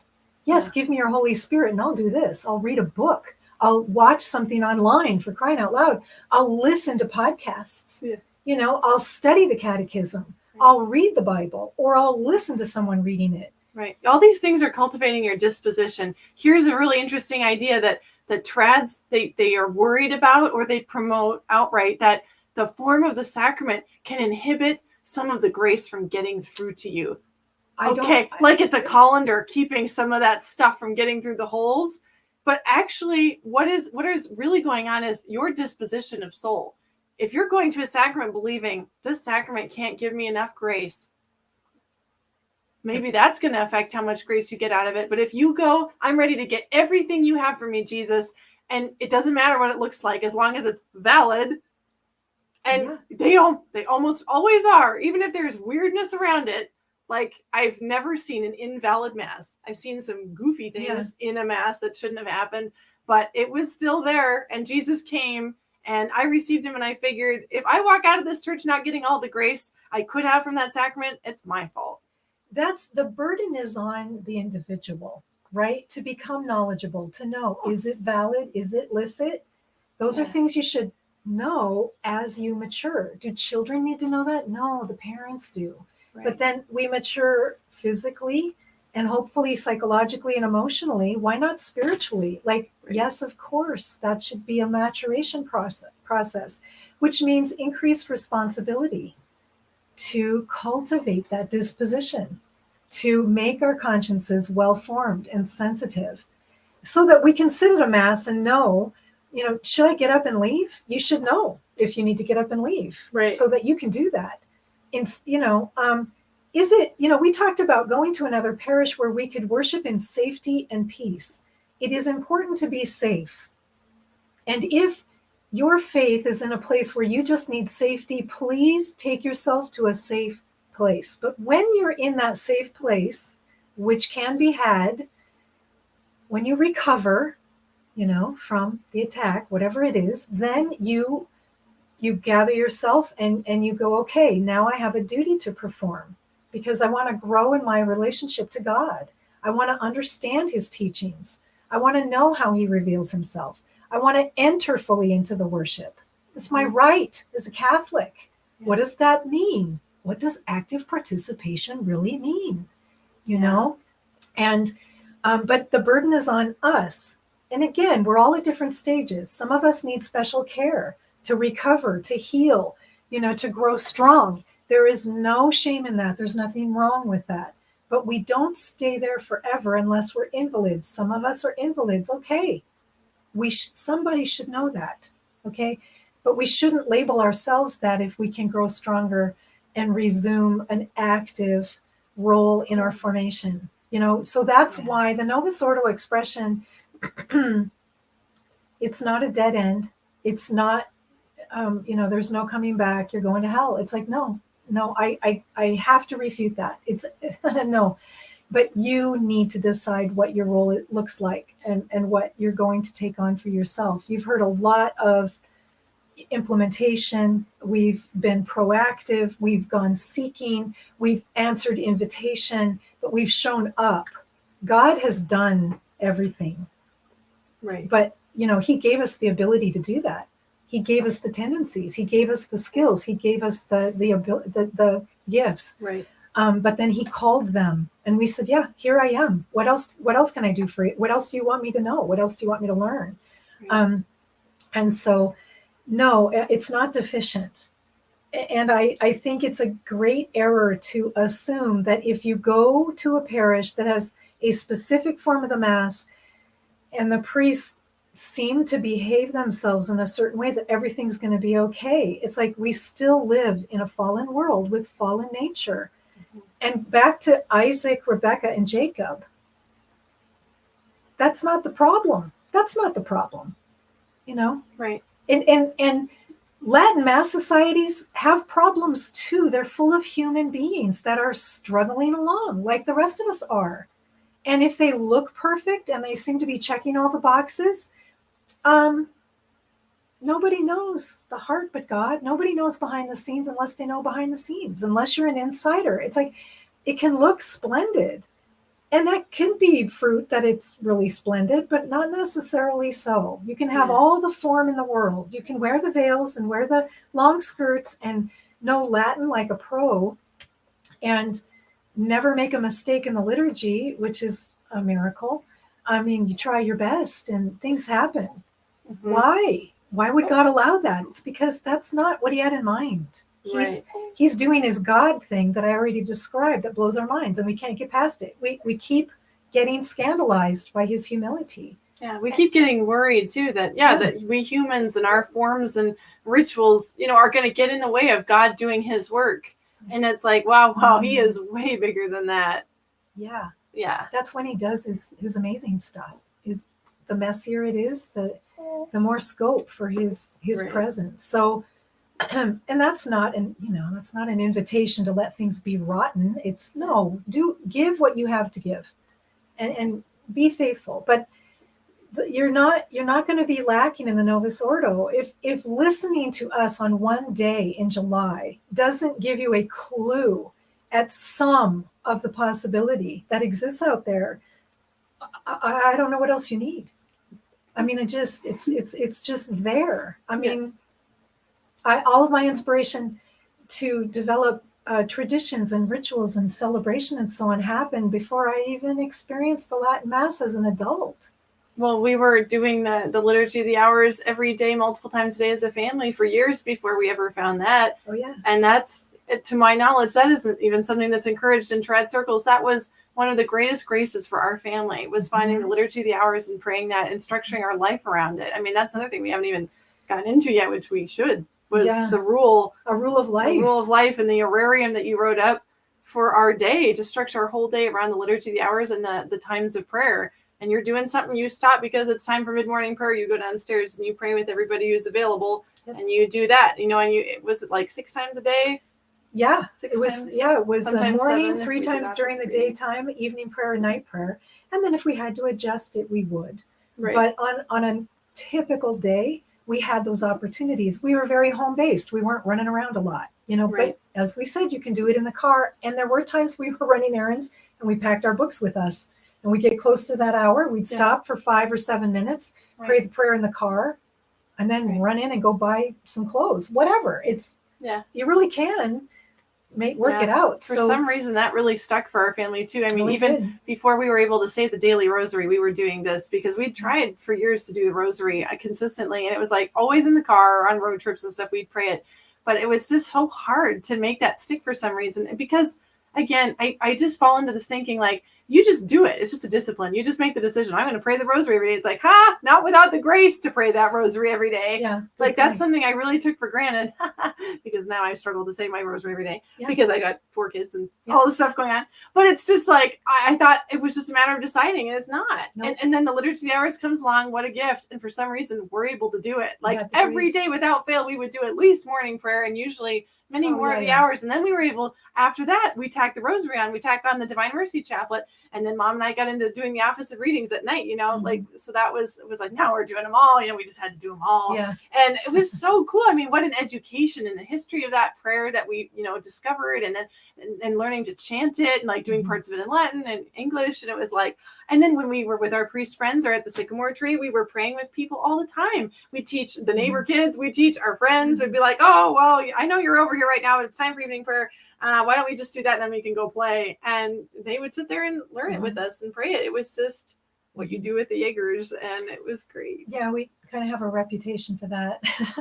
And I mean, in that case, again, well, you read that book, A Mother's Rule of Life. Beautiful book. So we were more comfortable with Liturgy of the Hours. And I thought, and I'm just investigating, we have the 1 volume.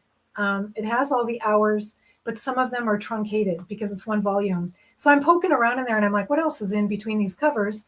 And I'm like, oh my gosh, all 7 hours are in this 1 book. And I thought, how can we incorporate that? And then we do that. And I thought, okay, I know religious communities live a rule based on that. How could you translate that into, life in the world?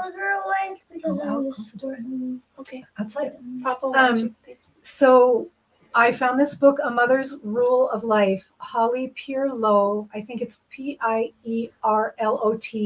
She's Canadian. It might have been published in 2006 or 7 or something like that. It's old.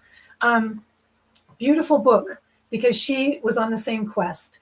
And then she structures the book in a way that you can answer questions to prompt your own reflection so you can develop one for your own family, your own circumstances. Super, super helpful tool. She also gives the excellent advice in there. Don't be discouraged if it takes up to 2 years for you to formulate this. It's not a quick thing because you're going to pray and you're going to listen and you're going to pay attention to your family dynamic and the needs, and you're going to discern. It takes time. That was really helpful for me because I like to get on things right away and have quick results.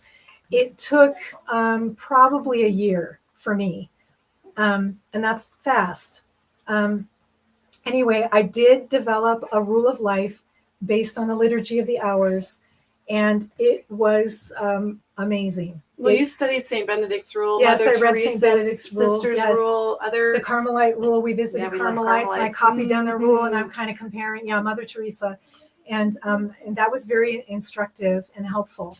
And it's very sane. It's very balanced. It's very healthy, even though it can be intense. And so I was informed by the great spiritual wonders out there, and then I was able to formulate one for our family that was very solid, very successful, very helpful. And any time I'd hit kind of a rough patch and I think, I need to review the rule, then just take another look. Do I need to tweak it?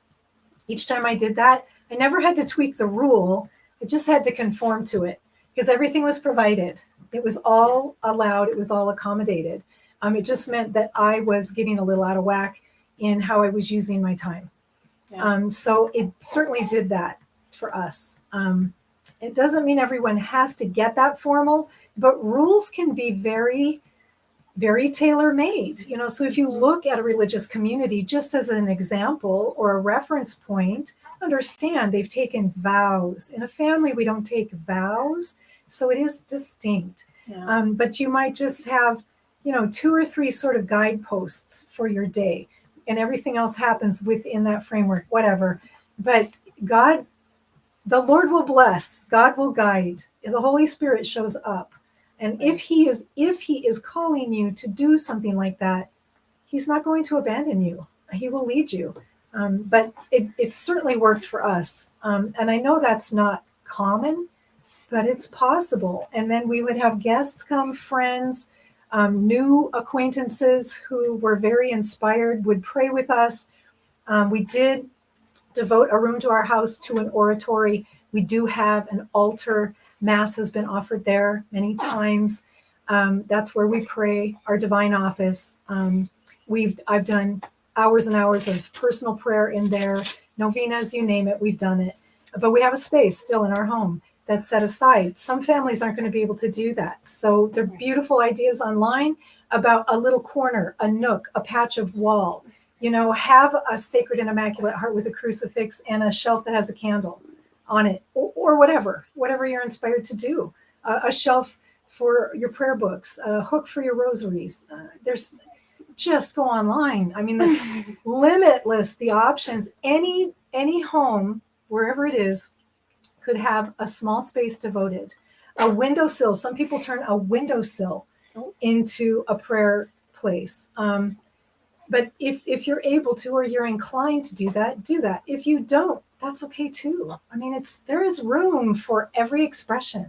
It's all ours. It's all legitimate. It all belongs. It's all wonderful. Right. And God is in all of that. I feel like we were allowed to do that and make that happen in our family for our own sakes, but for the sake of inspiring other people to show them what could be done, because most people would probably hear that idea and be like, wow, like a family can't live like that, or I could never make that happen. But it's like, oh yeah, if you're given the grace and you just cooperate with it, and it's really great. I mean, years and years we lived like that. We had rest period, recreation period, work periods, all these things that were accounted for. And it wasn't stringent. It wasn't life-sucking. I mean, I'm kind of a loose cannon. So that was kind of like, sometimes I was like, oh man, it's time for this. I wanted to just keep doing what I was doing, but it was such good training and I appreciated it. My needs were met because everything was provided for. And so I didn't resent the rule because it was like, I know this is going to take care of everything. And I was kind of afraid of leaving home and not being able to maintain it, which I haven't been able to maintain it like when I lived with, because my family. That was this family unit. It was specific to that time. It's got to look a little different now. It has to. Yeah, you'll find your own way. You are finding your own way because this is a new family unit. It has a new charism, a new dynamic, new needs, new expression. And so what sticks and what doesn't, you just lay aside, you guilt-free and say, well, guilt-free. Yeah, don't be shamed, don't be guilty, just be open to the new creation that's coming into being. So if you had to go back, would you change anything that you did over the last 30 years? That is such an interesting question. And it's a hard one because part of me wants to say, yeah, but mostly I want to say anything that I would judge would be an improvement might not be. Because we've talked about God jumps into the mess. Yeah. And I've made a lot of mistakes. I've been extreme. I'm sure I've crushed my dear peeps, in different ways with my enthusiasm and my can-do attitude and my driven, personality. Like it took us to the heights of things, and it can look really impressive, but it can be oppressive. So I could be tempted to think, I would go back and clean that up. But I don't think I would. I think I would let God be God and let him take his glory. I actually, for probably 10 years, to a more or less degree, have said to him, go back into my life, into all those areas where I blew it, and put your glory there and make it better than if I had done everything perfectly. That's cool. Like, I don't think there's such a thing as doing it perfectly.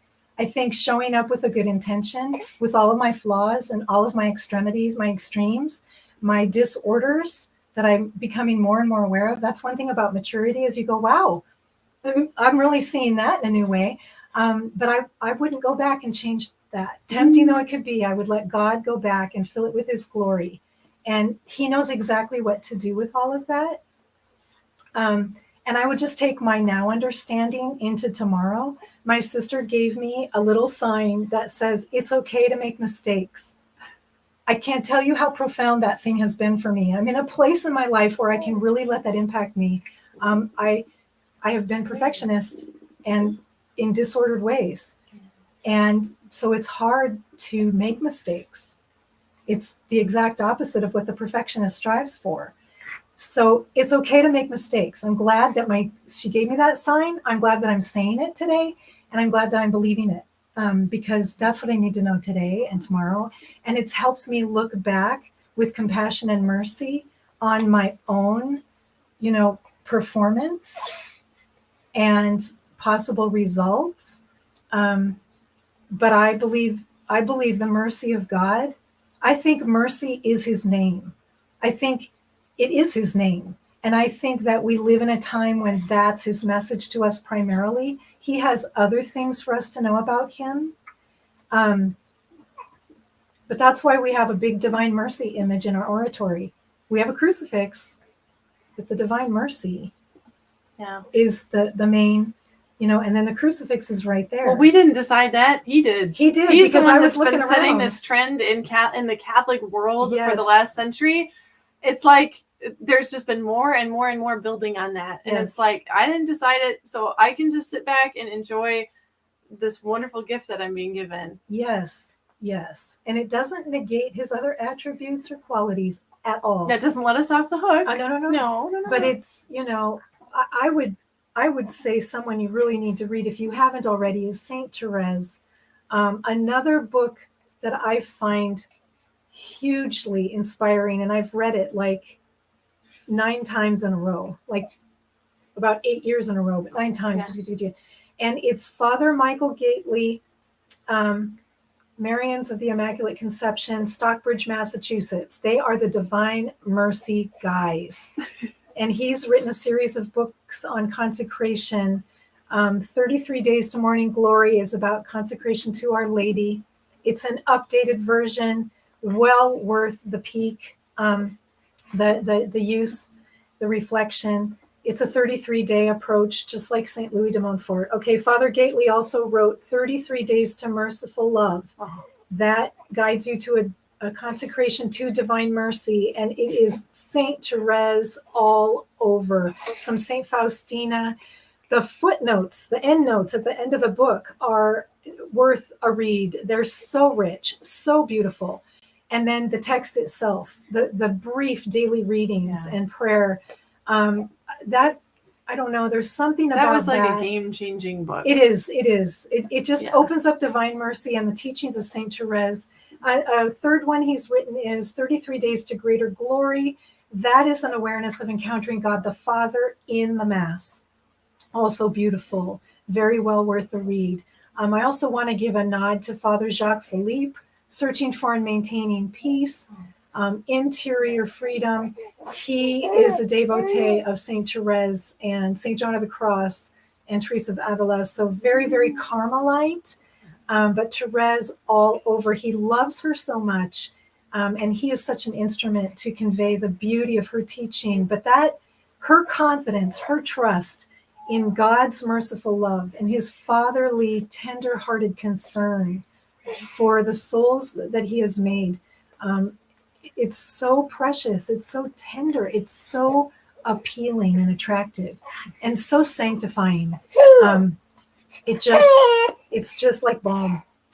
So I just gold star on all of those. Oh yes. More books, more resources. Yes. Anything else? Yes.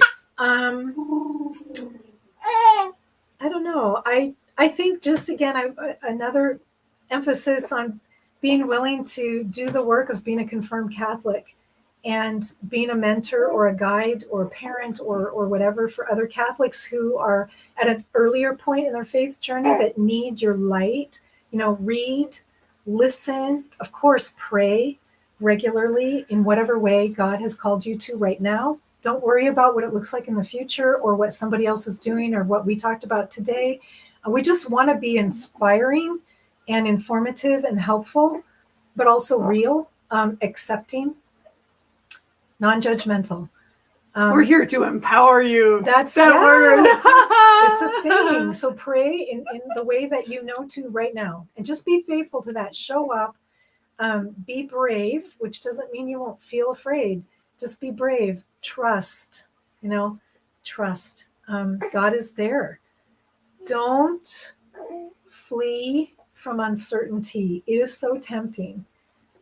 I think God will let you know if you're in danger in one way or another, and you need to remove yourself and find that safe place.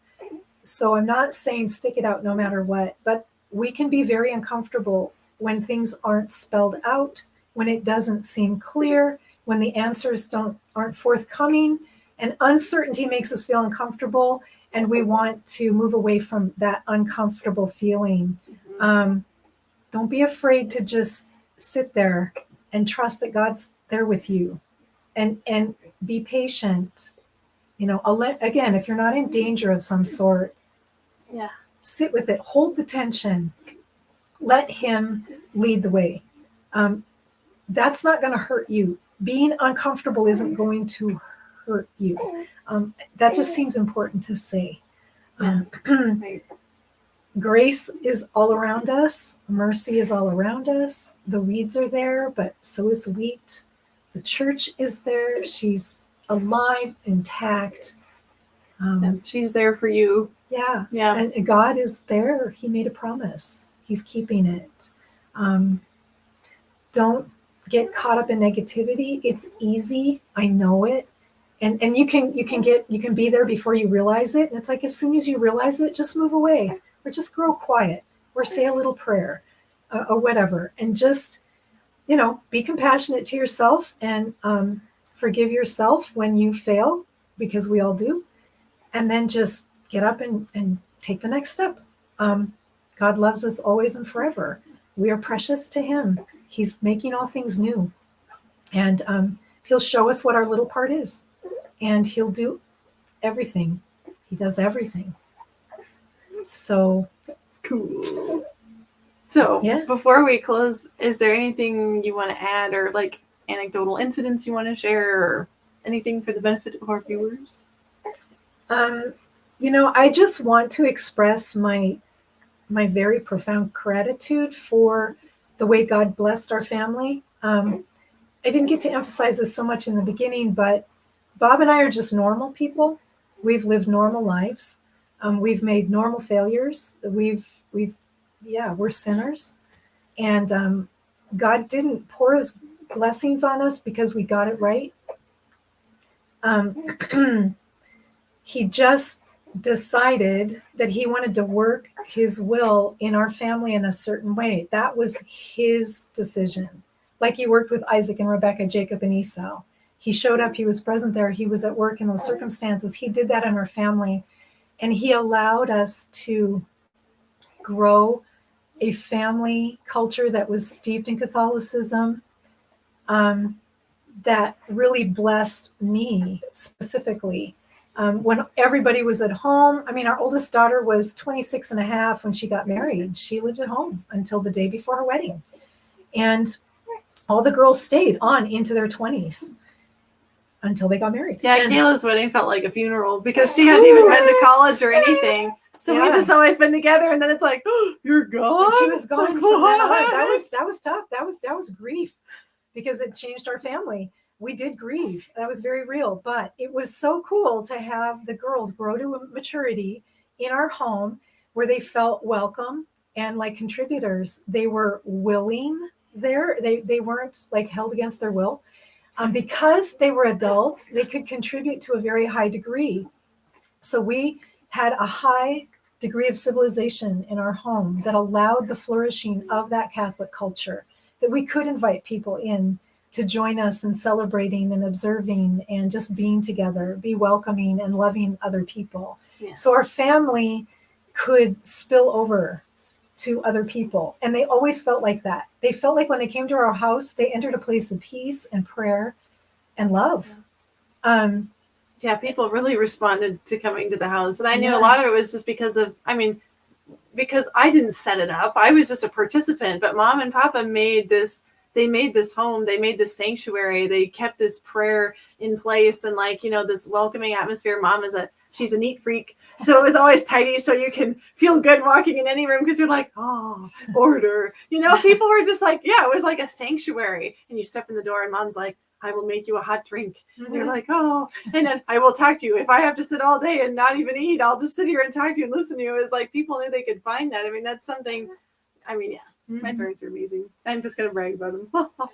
But yes. Laura's very large-hearted. Oh, well. But okay, so all your kids, they've grown to adulthood, still practicing the faith. Yes. And we never, thanks be to God, we never had any wild, episodes away from the faith. We managed to maintain all the way through. We married Catholic spouses. We have Catholic grandkids, number 12 on the way for you guys, right? Okay. And then, but even I was thinking about you and your siblings, you all had a spell where you kind of went AWOL a little bit with faith, but you all came back and you're all still like, I'm Catholic and I'm practicing, every one of you. Yep. And so it's like, yes, and there was, a lot going into that, your family faith environment, your dad passing away when you were young. There was lots of things, but there's always lots of things. Yeah. There's never any just one thing that's like, that's why people fall away from the faith. But it's like, you all just got back on board. It's like, wow, we went tumble down the hill, but then we got back on. Like you said, we didn't get blessed because we did it right, but it's like, but then you all wanted to cooperate. You wanted this. Yeah.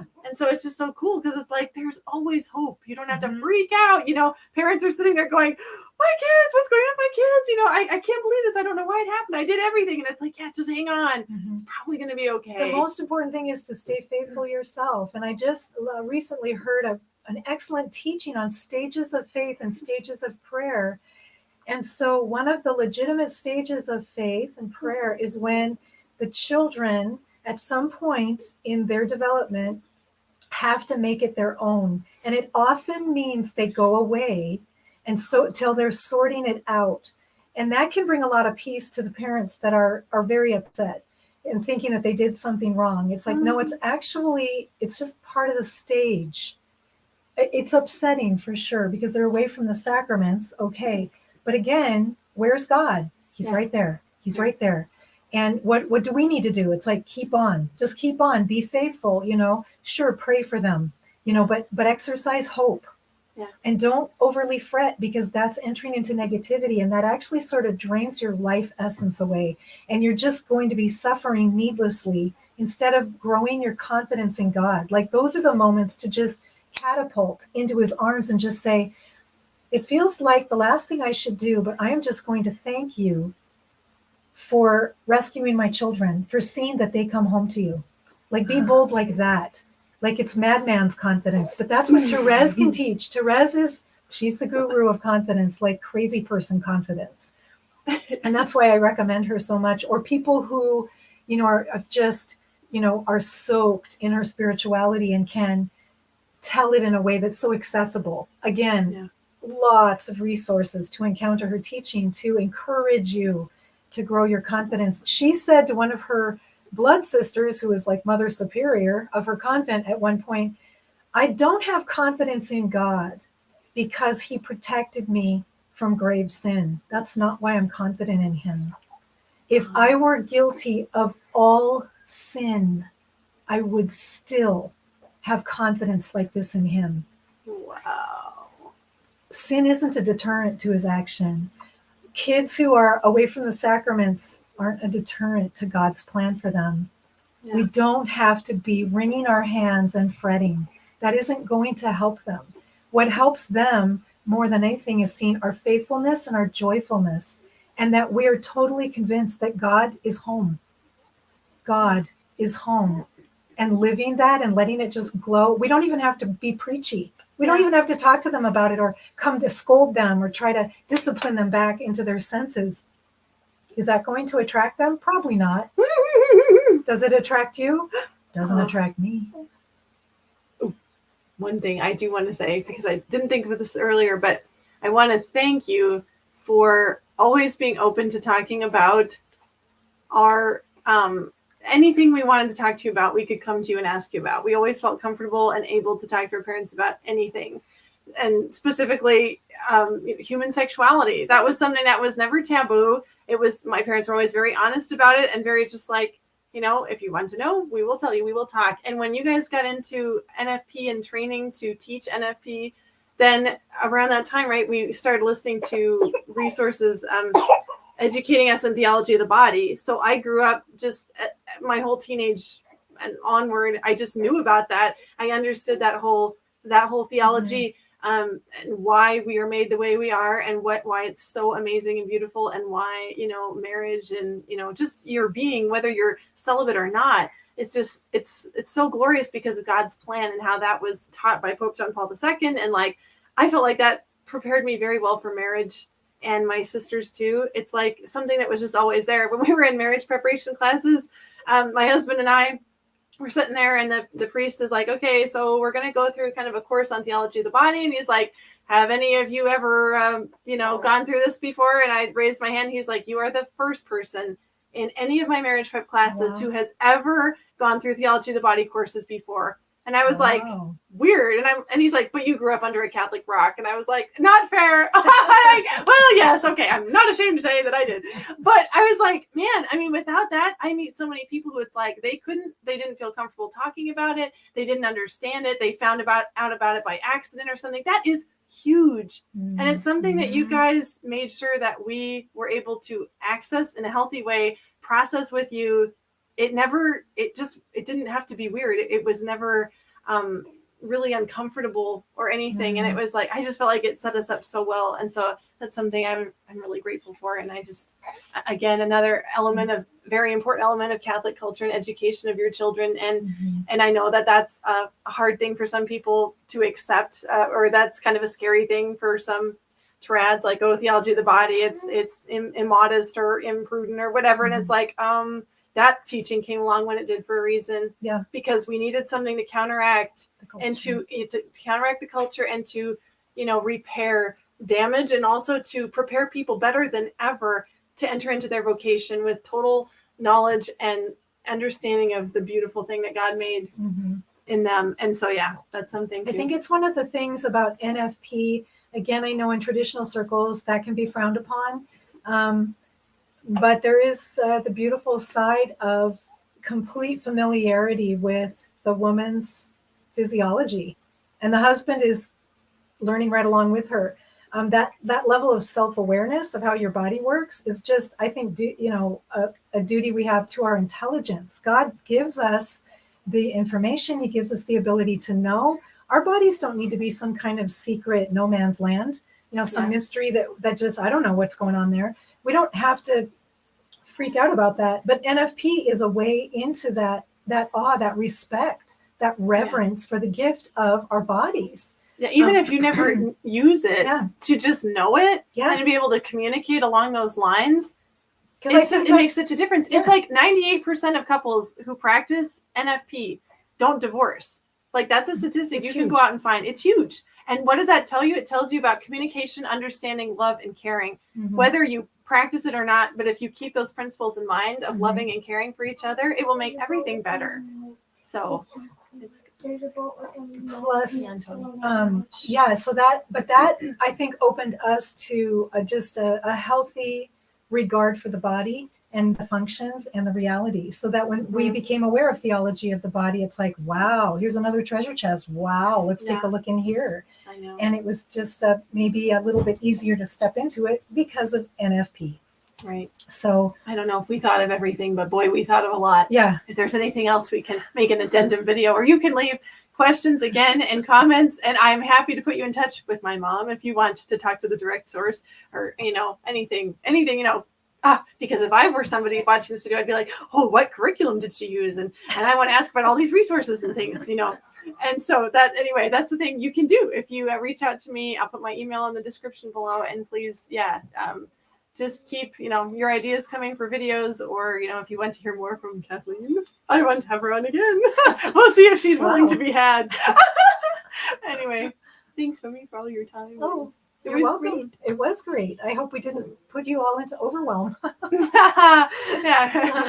Oh Yeah. man, maybe I can go back and break this into smaller segments. But anyway, yeah, we'll do what we can. But yes, Thanks for inviting me. It's been fun. Oh yes, it has. Yeah. Yes, thank you all for watching, and thank you, Mom, and Thank hopefully you, we'll Mark. do it again. Okay. And thanks be to God. Yeah, God bless you all.